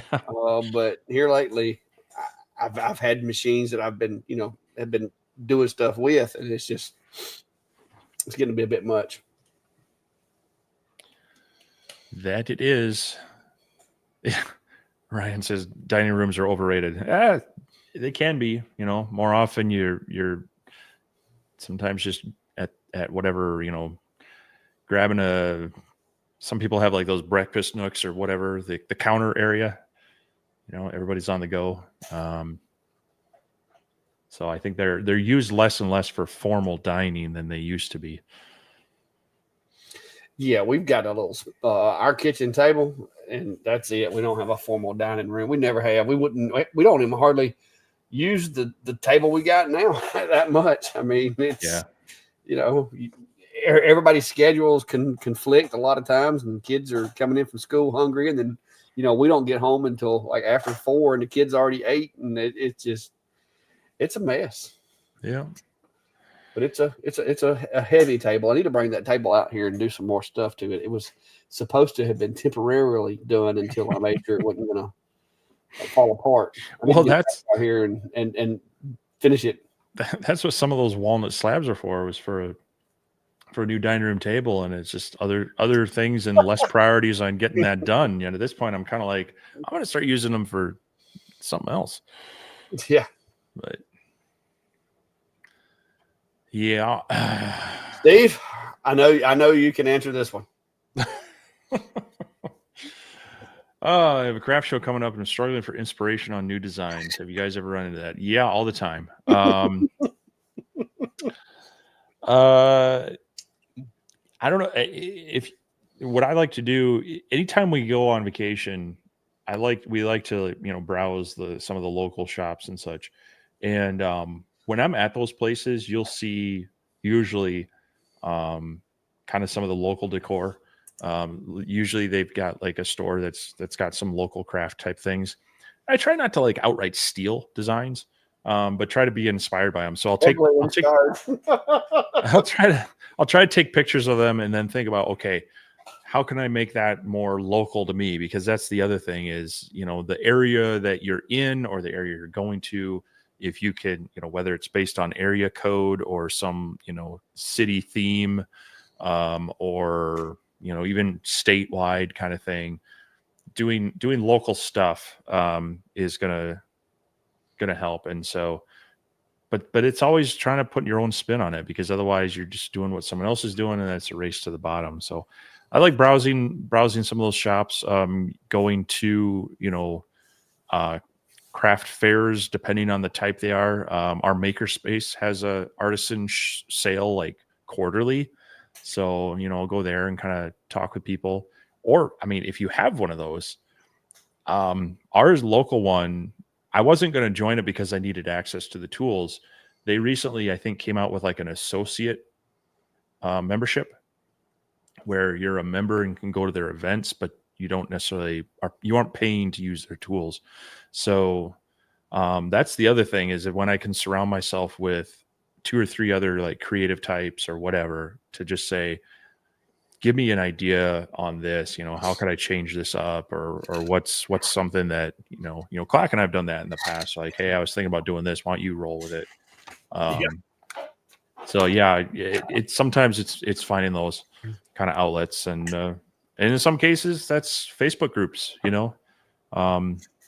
social media groups, Instagram. There's lots of stuff on there as well. Again, try not to outright steal, but take that and see how you would put your local spin on it. So.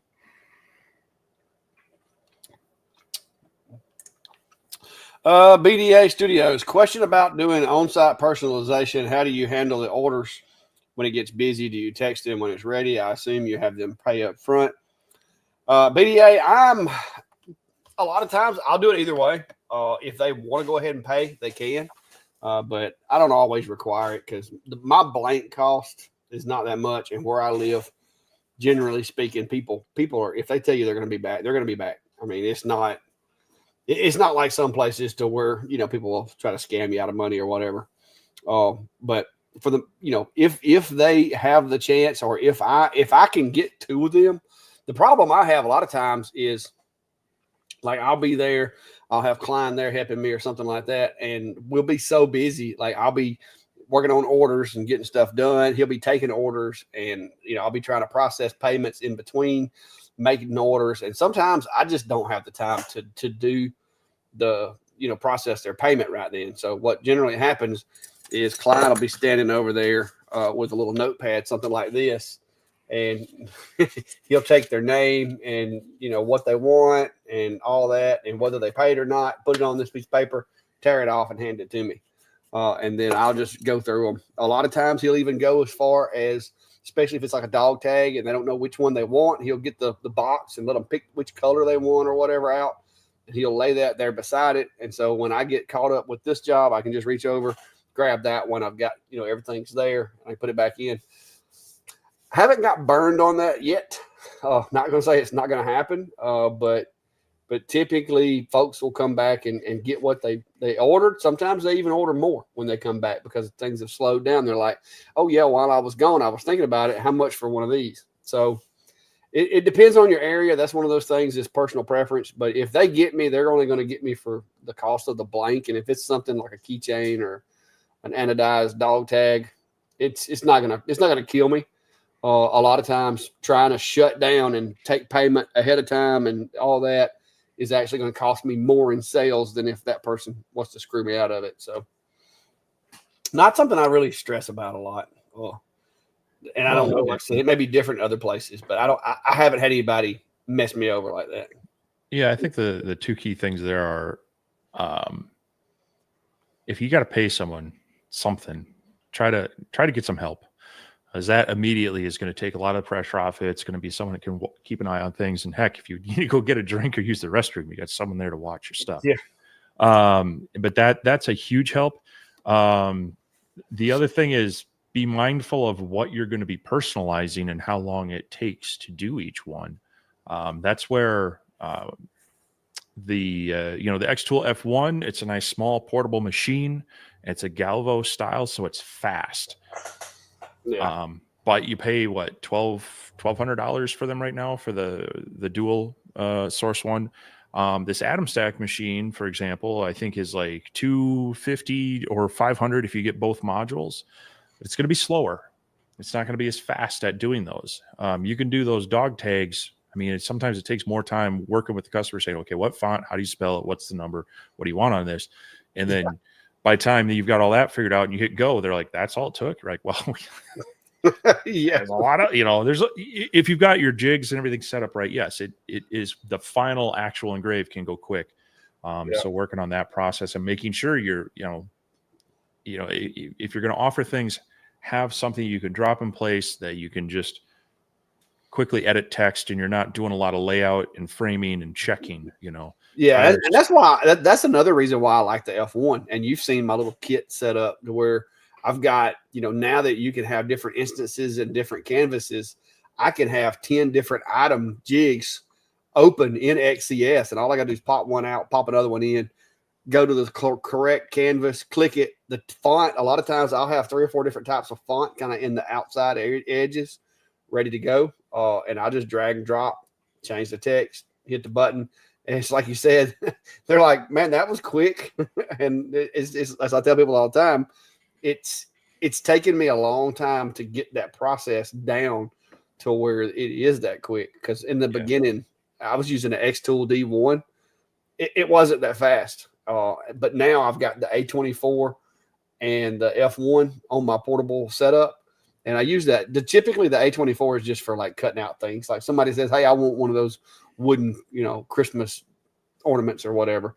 I can cut it out and engrave it there. But yeah, it's you learn systems, and the only way to do it, guys, is just to get out there and do it.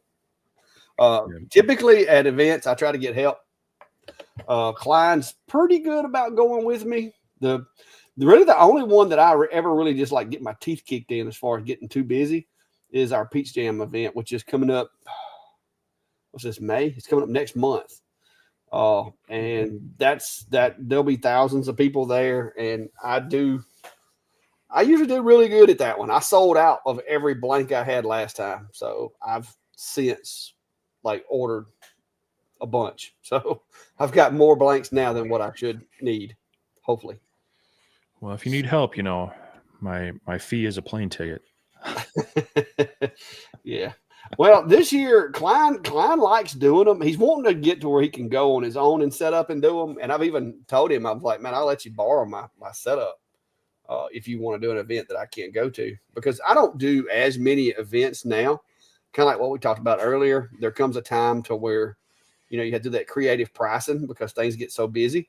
Well, the problem that I have now is that, I've gotten to the point where I keep enough work coming into the shop.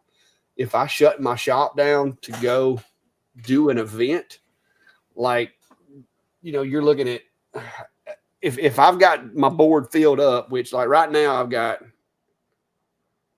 five stove covers and a cutting board that I still got on my board over here to do. So you're looking at $530 something that I could easily turn those jobs out, 3 or 4 hours on the weekends if I wanted to. Mm-hmm. If I shut my shop down and I go to do this event, I can't do those. So, sometimes it's cheaper if I've got enough work coming in and I've got my publicities working for me and I've got jobs coming. Sometimes it just doesn't make sense for me to go to these jobs, go to these events because I'm going to spend money to get there. I'm going to have to be way out of the shop. Got to buy fuel, there's expenses that come along with it. And by the time you look at it, I'm losing money going to do an event. Now, in the early days before I had customers that I could count on like that, it was really nice because that's where I made those customers. I made those connections and stuff. But there does come a point to where it's like you start culling events. And if this event's not going to bring me in but so much money, I'm not going to go do it. And I know that sounds kind of conceited, but it's business.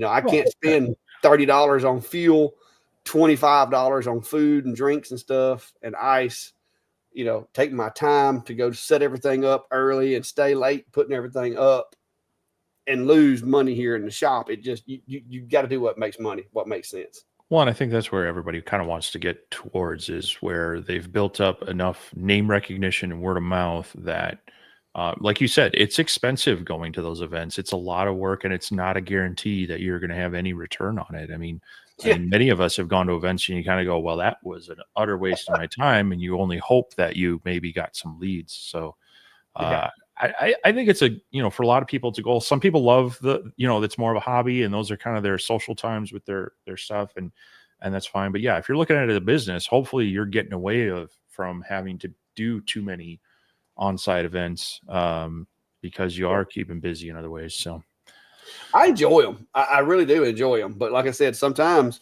business-wise, it makes more sense for me to stay here in the shop and be working. Yeah.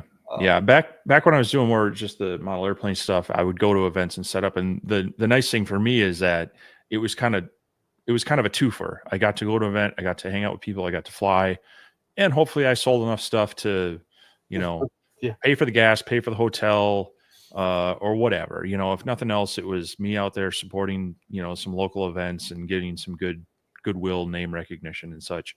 But yeah, for more of the craft fair stuff, for me, it's more work.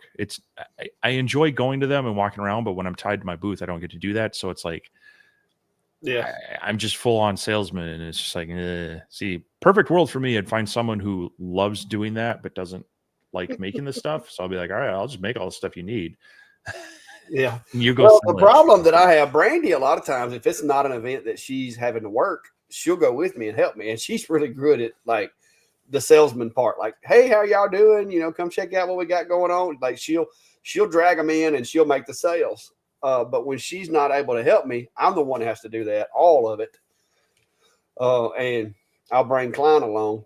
Now, the first time or two, Klein didn't know what he was doing, and he was just like kind of nervous and didn't want to like approach people or say nothing to people or whatever. But he's got like 2 or 3 Peach Jams under his belt and a couple of other smaller events, and he's actually getting pretty good at it now. He's even done one of his own events at some kind of farmer's market type thing that he went to. Yeah. So he's getting a lot better at it now. And he told me the other day he wants to help me this year, which I've got to have somebody because I sure can't handle it by myself. It's just too much because you don't get bathroom breaks. You don't get to go get nothing to eat. I mean, it's terrible. Like this past year for Peach Jam, it was time for everybody to start putting everything up before I actually took a break. Yeah. And it just was ridiculous. Well, it was like that for me at the woodworking show as well. And I brought my friend with, but I was setting up and some of the vendors were coming over to talk to me before the doors open. Doors open at 9. It was like 1 o'clock. And I'm like, I need to take a break. I need to sit down. I need to get something to drink. You know, it's just so busy. So definitely, yeah, having help at a show. I mean, for me, I wouldn't do one solo at this point, unless it was just so laid back and chill that I knew, I don't know. I wouldn't, I would, that would probably be a deal breaker for me if I had to go by myself and not have someone there to help out with stuff. So, yeah. Big Heart 86 is asking, what's my opinion on doing on-site with the Eufy Make E1 at craft shows? Well, a couple things. Hopefully your craft show is in fair weather because this will, if it gets too cold, and I think if it's like below 50, the printer will straight up say, nope, I'm too cold. I won't work. The other thing is you're probably not going to want to do this inside. It has a filter cartridge in there, but there's still a bit of an odor from that resin and the ink. And, if you're doing just some light stuff, and you're able to keep it enclosed, you don't notice it too much. But if you're doing anything with the sling bed and those doors have to be open, you got 2 issues. You got some UV light leakage, and they do provide you a set of goggles, much like our diode lasers get. And then you got the fumes you got to deal with. And so that would be my concern, that it's probably going to be, it could be off-putting to some people, or the event organizers are going to say, no, you cannot run that because, because of the light leakage or the fumes. Kind of the same thing with lasers though. I mean, if you're outdoors and it's a nice day, yeah, why not? Build yourself maybe a little bit of an enclosure that can protect it from the elements a little bit, as well as people from if you got to run the doors open, you'll probably be okay with that. But it's not terrible to move around. It's kind of like moving a desktop computer case, maybe a one from the 2000s, a little heavier, but not impossible. It has some handles. I would say it's actually probably easier to move that, or it's probably a little bit heavier, but I think it's easier to move that than the F1 Ultra, just because it has handles for you to move it.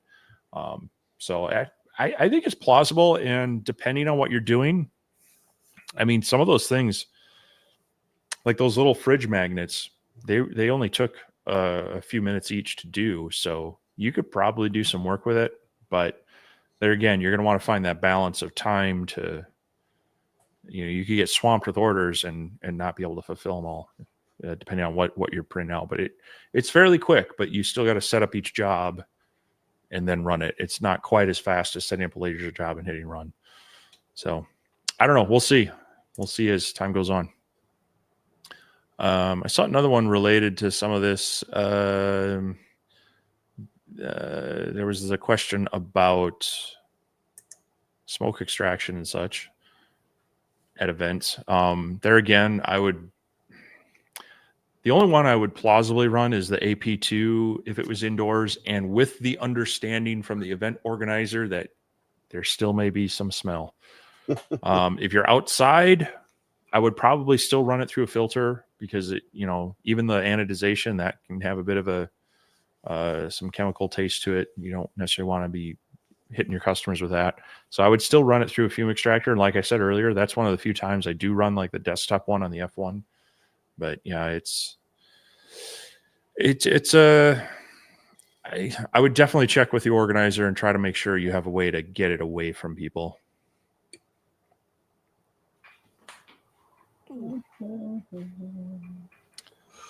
Oil Lamps asking, is there any material that you can safely laser cut for custom shaped stickers?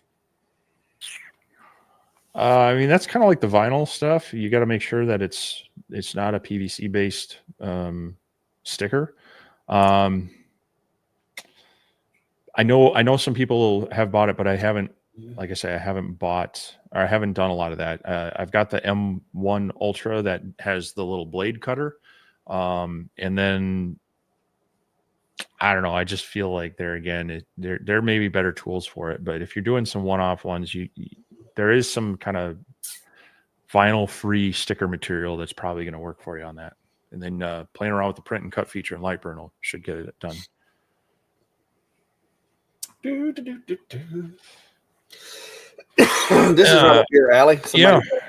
D-Diggs, do you have something like a camping battery for power for your machines when you do events? I do. I've done a couple videos on them. As a matter of fact, I did one the first year I hung out at Clax, I think, or no, it was last year.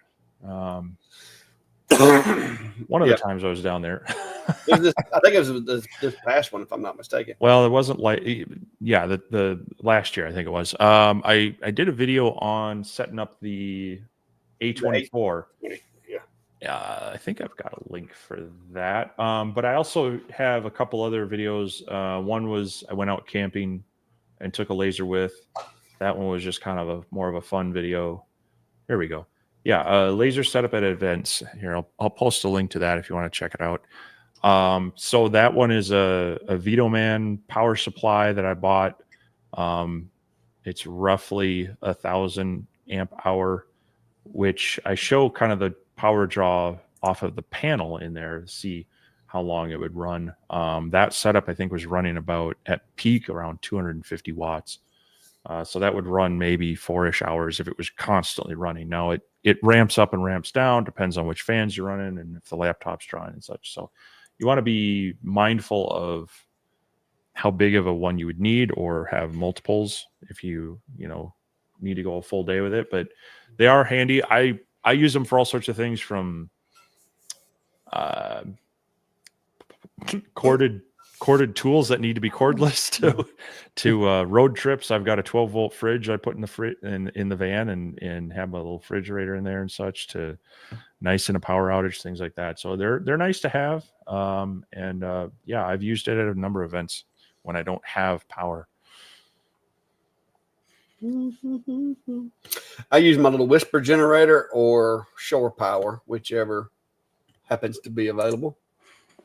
But I've got the little the Win ultra quiet generator. It does a really good job. It powers everything that I've got, including my fan. I've got a 32-inch barn fan that I take with me to blow across where I'm sitting so that I stay a little cooler. And it powers the whole booth, all my lights, computers, lasers, fume extraction, everything. Cool. And I've got videos on that. I had another company reach out to me, kind of a no-name company, about another one, but I kind of feel like I've hit people with that too much. So unless they were going to send me something unique, I wasn't going to grab another one and inundate people with here's another battery solution for mobile portable lasering.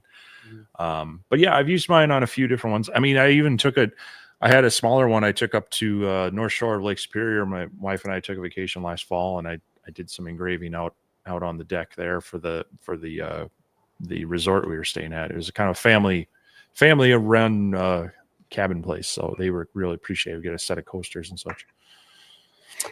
Mike's asking, can you tell me the type of screws on the back stop bumpers on the S1? Not sure what we're referring to. They're going to be metric. I don't know what size. I'm sure. Yeah, I'd have to. I'm not I'd have to sure take what a he means closer by look. backstop bumpers. Yeah, maybe a little clarification on what you're talking about. I'd have to look. I'd probably have to go look at mine. A lot of those are. A lot of the screws on that one, I think, are M4. But some of them can be, if they're smaller, they can be M3. But usually a lot of them are M4, or if they're the bigger style, they're M6. So apparently there's a discount coupon on. there you go. Yeah, it's been a good unit for me. It's not the I don't know if they have the same one that I've got. The downfall of mine when I got it was, I shouldn't say the downfall, the negative point of it is that it doesn't have as high of an input charge rate for the size of the battery.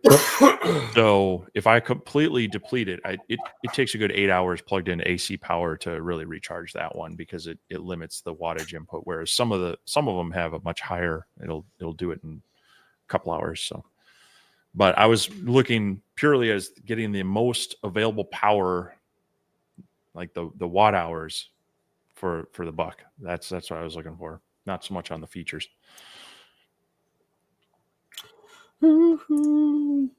Zentinro says know of a good portable canopy brand. I'm still sticking with my what is it? Where'd I get that thing? Academy Sports tents right now. I would like to get me one that has my logo and stuff on it, but that's one of those things that, again, I don't really do as many of those as I used to. But I really think it would be cool if I had one that had my logo on it. So I'll probably end up getting one.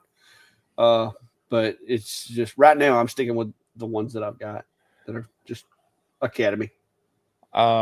So I bought some just before kind of shutting down more of my RC stuff.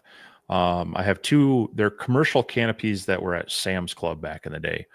I will say, if you are serious about doing events, doing outdoor ones, do spend a little bit of money on your canopy. Try to get a commercial grade one. They're usually a little bit heavier, and they often have parts that are bolted together instead of riveted together, which means in the case that you have a bent arm or section or something, you can often pay for a couple of parts to fix your canopy rather than throw the whole thing in the garbage and buy a new one. The weight also helps with keeping it down, keeping it anchored. And they also tend to go a little taller. And being not a short person like Clack, I liked having a little taller canopy. Sure. And if you're, maybe normal size or short like Clack, Sure. you can hang things from there without them necessarily banging into people. So I would definitely look for a little nicer one. Some in the past, the Easy Up brand, they have a whole kind of from consumer on up to commercial, and they can offer logos. I've looked at them in the past and they've been decent, but I've seen a lot of cheap Walmart ones get one or two uses and then they're dumped in the recycle bin. So biggest thing I would do is find a place that you can hopefully get replacement parts and maybe a model that is fairly consistent. Well, now I've got one really cheap one that somebody had, and they were throwing it away. I don't forget where I was at, but they were throwing it away, and all it was the the locking buttons that are in it had been pushed in too far and had slid down, so you couldn't lock it. But luckily, I was able to take me a little piece of wire and pull that thing back up and get them to pop out. So I've got an extra couple of canopies in there now that they're cheaper than the one that I bought. I actually bought a good one. I bought it from Academy, but I didn't get the cheapest one that they had. But I do want to get me a nice one with my logo and everything on it. But no, it's not orange. Somebody was asking if it was orange. My next one may be, but the one I got now isn't. I think it's just a standard. What color is it? We were at that Joann's store that's shutting it, closing everything out, and they still had some skeins of fabric, and that's what Carla was buying a few things of. And they did have this really bright orange, almost canvas type fabric. I was like, oh, Clack's gonna need some of that. Yeah, I'm trying to see if I've got. I don't remember what my color my canopy is now. Y'all got me wondering. Mine are white or a shade that used to be white. I'm wanting to say mine are, but I don't recall. The other thing that's nice is I have the one I have has the walls, and so it velcros to the top, but it also it velcros, and they have zippers that connect the side panels, and so you can legit close this thing in if you need to. Some of them just have like the little straps, and they kind of leave gaps that can blow around. So depending on the features you want, whatnot, do a little digging, look around. I've been happy with these two. Like I say, I can actually combine them together because I can zipper those walls together on two 10x10. So if I have a bigger space, I can do that. But they are kind of heavy. That's the downfall. Is those bags are a bit of weight, which is nice if you've got a light trailer. You throw those in there. There's some nice ballast to keep that thing from bouncing around so much. Which if you're hauling model airplanes, you don't have a lot of weight in it. So. But yeah, a lot of people are saying easy up, works, but is expensive. But that's the other thing is I know I can set mine up by myself if I have to and tear them down. Some of them are kind of a 2-person thing. Yeah, well, mine would be a lot easier with 2 people. Yeah, it's easier, but some of them are darn near impossible. Yeah. So, hang on, I've got. Let me right here.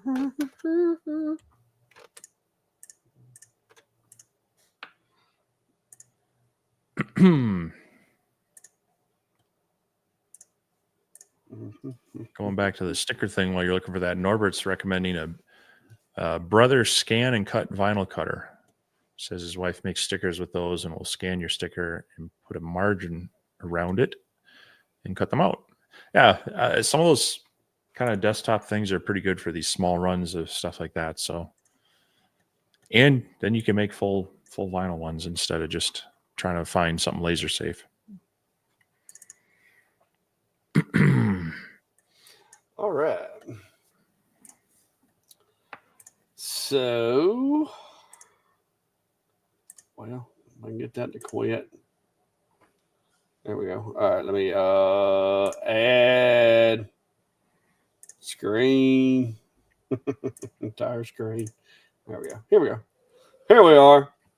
All right, so there we go, guys. Now, I will tell you, this is at Peach Jam, and Brandy takes my buggy and uses it because she works the event for the chamber, and so that's why my buggy's there. I don't use it for events.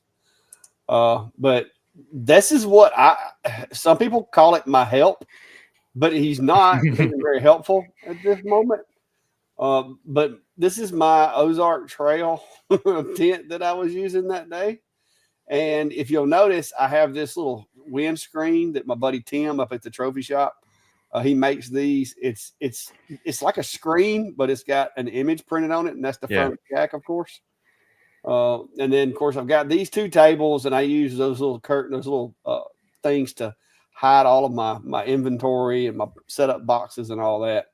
And then I'll just have these little displays and stuff out. But I've got, and then there's my trailer, of course. And I always try to bribe my way into a parking spot where I can leave my trailer sitting and just move the truck out of the way. Because that makes it easier. I can leave a lot of my big blanks and stuff inside the trailer. I've got a little man door over here I can go in and out of to get stuff if I need to. Did you call that a little man door? Well, it's not a full door for somebody my height, like 6'1". You have to duck going in and out of it, or you'll crack your head. But it is big enough that you can go in and out of it without having to let the tailgate down. But yeah, that's because I've got a bunch of these blanks that I make. Like this is wood off my sawmill, and I'll put it on the CNC and I'll cut these, which a lot of these I actually cut with some of these with the bandsaw back before I got the CNC, and I'm still hadn't sold them all. But I'll take these little cutting board blanks and just hang them everywhere. And if somebody wants to buy them, depending on the wood, I'll have a price tag on there. It tells them how much the board itself is, and then for $15, I'll throw it over here in the A24. and engrave whatever on it. So, I mean, if this thing's like $30 for, maple, then it'll be like 45 with the custom engraving on it or whatever. But a lot of the stuff that I do, this little dog right here, this little Chihuahua stand that I've got with a little dog tag on him, that guy makes me more money because I sell more dog tags and pet tags than I do anything, it seems like. And then the kids like these things because I can put like all kinds of designs on them or whatever. This is right before we hit that second rush and sold out last year. I think this was last year. But where's my darn... Thought I had one more. No, that's it. That's all my pictures. See, Klein's sitting over there on his phone. He's not doing a whole lot of work. Now, I did get my little AstroTurf rugs because I went to an event one time and it rained. And after it rained, man, it got soupy. So this place here, the dirt was kind of, exposed. And so what I did is I put my little AstroTurf rugs down just to where if it did rain, it wouldn't get muddy underneath my area of work area. Well, there's also the question right there. There's also the question of how do you deal with wind in your canopy? And luckily for me, anytime I do outdoor, I haven't been on pavement very often, and so I have some straps and some kind of they're like the RV awning anchors or the dog tie outs. They kind of screw down into the dirt. Those are a lot better than just the stakes that are going to get pulled out by any wind. So I'll use those. And that's a trick I learned from model aviation events. You get rows of those tents and you get a few of those anchors in. And then being able to anchor to, like, if you have more than one tent, it just helps kind of double that up. So that's what I do. If I'm on pavement, I'm very mindful of that. You can add some weight, whether it's through some of those, they make like those cement discs that go over the feet or sandbags that you kind of tie them to. But yeah, you got to be mindful of the wind taking your canopy. So, Steve likes to call me short, but I am ballpark 6 foot, 6'1", somewhere in that general vicinity. Not all of us have Sasquatch DNA. So he just thinks that anybody that's under like 6'4" is short. Well, they are. Which would basically mean that 99% of the population is short in Steve's book, but whatever. Height is relative. Everybody's short to me. Yeah. I've got the pictures to prove it. Your head's like, down here. Okay. Mercy. Let's see. Yeah, Greg, like I said, hey, you got to put down your fancy grass so that if it rains, you don't get mud all over yourself. Because I went to one event and it rained so hard that by the time I got out of there, where my booth was, it looked like a pig wallow. Like, it was bad.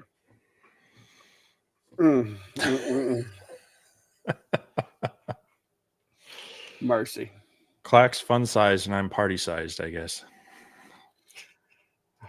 I'm gonna leave that alone.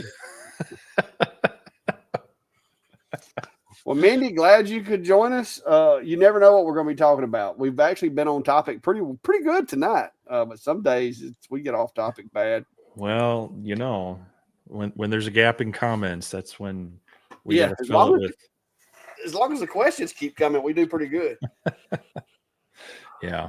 I'm about tired, guys. Yeah. It is an hour and 59 minutes into it.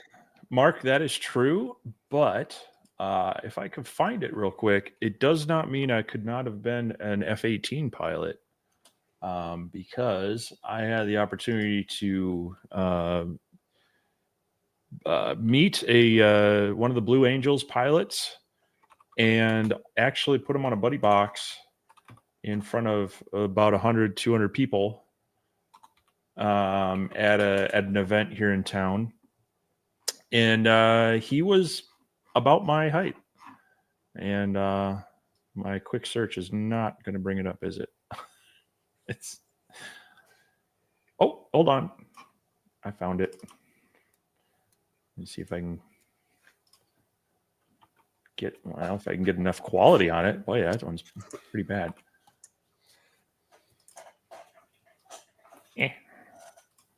I know how to work technology. Well, this isn't the best picture, but it gives you the idea. Share screen. And there it is. So, as you can see, he is pretty much the same height as me. And he was actually one of the jet pilots. He wasn't the Hercules pilot, you know, the C-130. Yeah, this was an event, and I was basically gave him a quick training session on flying model aircraft. And so he's about my same height. So I could fly F-18s. Well, if I was much younger. Mm. And that's our off topic. Hang on, I got one for you. I gotta get to it though. I gotta figure out where I put it. I done lost the video. Let's see here. You know which one I'm talking about too. You remember the video or the picture from the Shire? Well, there's that one. Hang on, I gotta find it. But if you're gonna bring that one up, I gotta find it. I'm gonna back it up with something of my own too. So yeah, it was that was your moment to shine of being tall. Huh? Y'all know, and I'm not making fun of him. It was funny. He laughed at it. What is it? EBP Man Tech Reviews. Yeah, Milton. The name of the channel. Milton. Yeah. Well, me and Steve got to meet him at CES, and so we were all out eating one night, like the whole crew, like all the guys from YouTube and everything. And we met up with him and his wife. And before we left, we decided that we were going to all take some pictures. And this is our picture.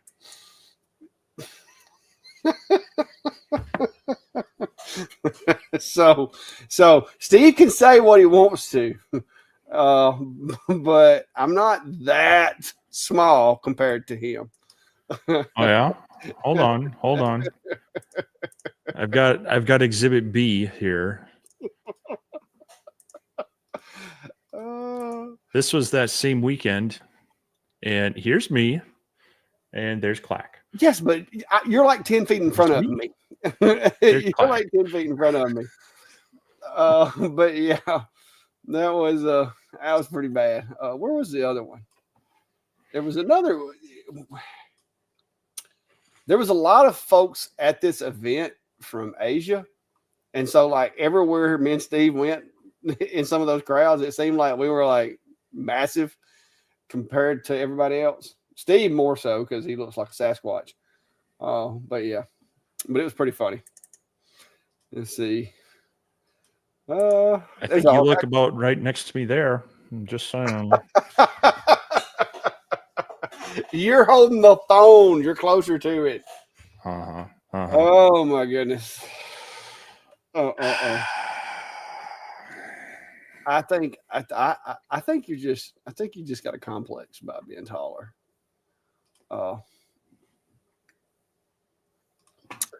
I have some more pictures. I need to find those for the next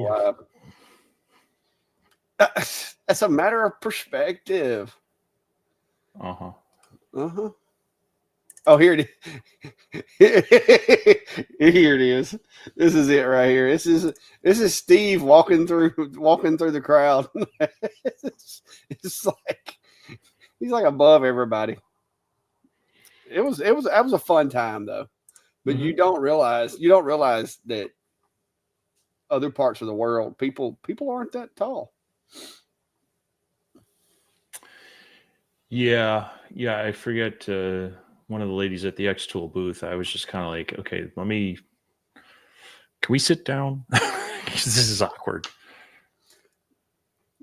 Oh yeah, that was a little bitty lady. Like we could have either one of us could have lifted her with one arm. Like she was tiny. Yeah. And I forgot what her name was. Allison, technically. Yeah. But, and then when we went to we were over at Workbench Con, that was when y'all really started teaming up on me. You and Barnett also, if you remember. Yeah. Kevin Barnett. I didn't realize Kevin was as tall as he is. I should have known that he was pretty tall because he played volleyball or whatever in the Olympics. I should have known he was tall, but I didn't know he was that tall. And we have completely derailed at this point. Yeah. But anyway, Steve is short. Don't let him lie to you. Okay. Mm-mm-mm. Well, anyway, we're 2 hours 6 minutes. Yeah, we're over. So, and I know I got to work tomorrow, unfortunately. Yeah, I gotta go myself. I really wish I didn't, but 143 days. Yeah. Yep. Lucky you. So anyway, thanks everyone for stopping in tonight and hanging out with us. Hopefully we were able to answer everybody's questions. If not, come back next week. Otherwise, we do have our laser engraving community Facebook group. It's a good way to get connected with us and others, ask questions, share ideas, get inspired.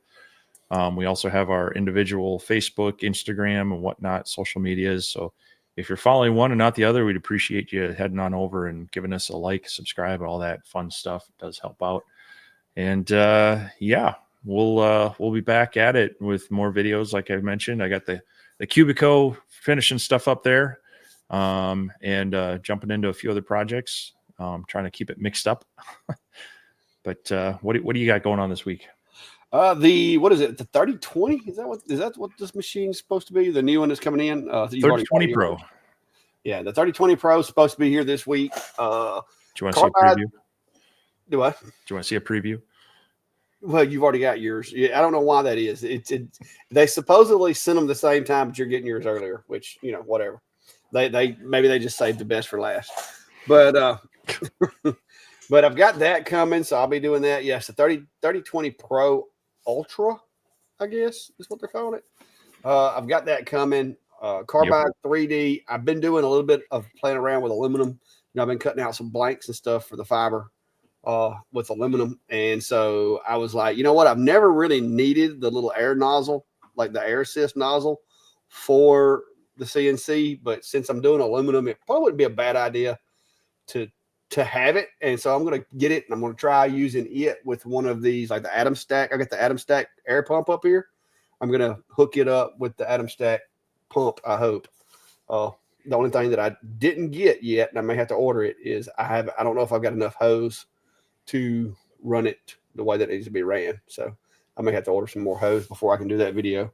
And I've also got one of Carbide's routers, the trim router that they sell for like $60, which is a steal compared to some of the other ones. I'm going to get it and test it and just see, as far as loud and power and all that, see how it stacks up. Because I think it would be a good addition to a lot of the machines like the Fox Alien and some of the other ones that have a 65 millimeter sleeve for them. I think it would be a good upgrade, especially right now. The price that they've got on that thing's pretty good. So that's about it for this week. And then, of course, playing with I guess I need to go this way. Playing with the Ohmtech 60 watt a little bit more. I did a little work to our coin earlier. I've sanded it down to like 2,000 grit now. So got some more sanding done on it.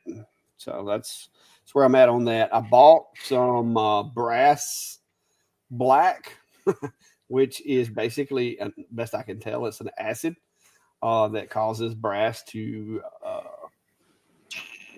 like oxidize at an exponentially fast rate. And I've been playing around with these belt buckles, which I discovered are not actually brass. if anything, they're electroplated brass. So when you engrave them with any depth, you wind up getting into whatever this silver metal is here. But it still looks okay, but it's not the look that I was hoping to get. But these weren't real expensive either. So, but it still looks pretty kind of cool. I made this for my buddy Jason over at Cog Hill. I'm still playing around with using that stain, because the stain did actually stain this. I don't know what kind of metal it is, but it did stain it. And then I went over it with a real smooth sandpaper. But when I did it instead of turning brass, it turned silver. So there's that. but I'm just playing around with that thing, trying to come up with some cool projects, and that's about it for right now. The Cubico loud machine depends on your material, but for wood, no. The thing is quieter than, like, I think it's quieter than a dishwasher. Like on my wife's dishwasher, I think is probably louder than the Cubico, unless you get like really crazy with the speeds and feeds. You get a little bit of vibration sound from it. Now I didn't put the foam feet on mine just because if I ship it out, I want to make sure it fits back in there. But I would say the only time it makes much noise is on like its first cut. So like if you're doing a pocket and the first time it goes in, it's, digging harder, but once it kind of clears that out, it's pretty quiet. And then if you take way too aggressive of a cut on PCB boards, try to cut the whole thing one pass.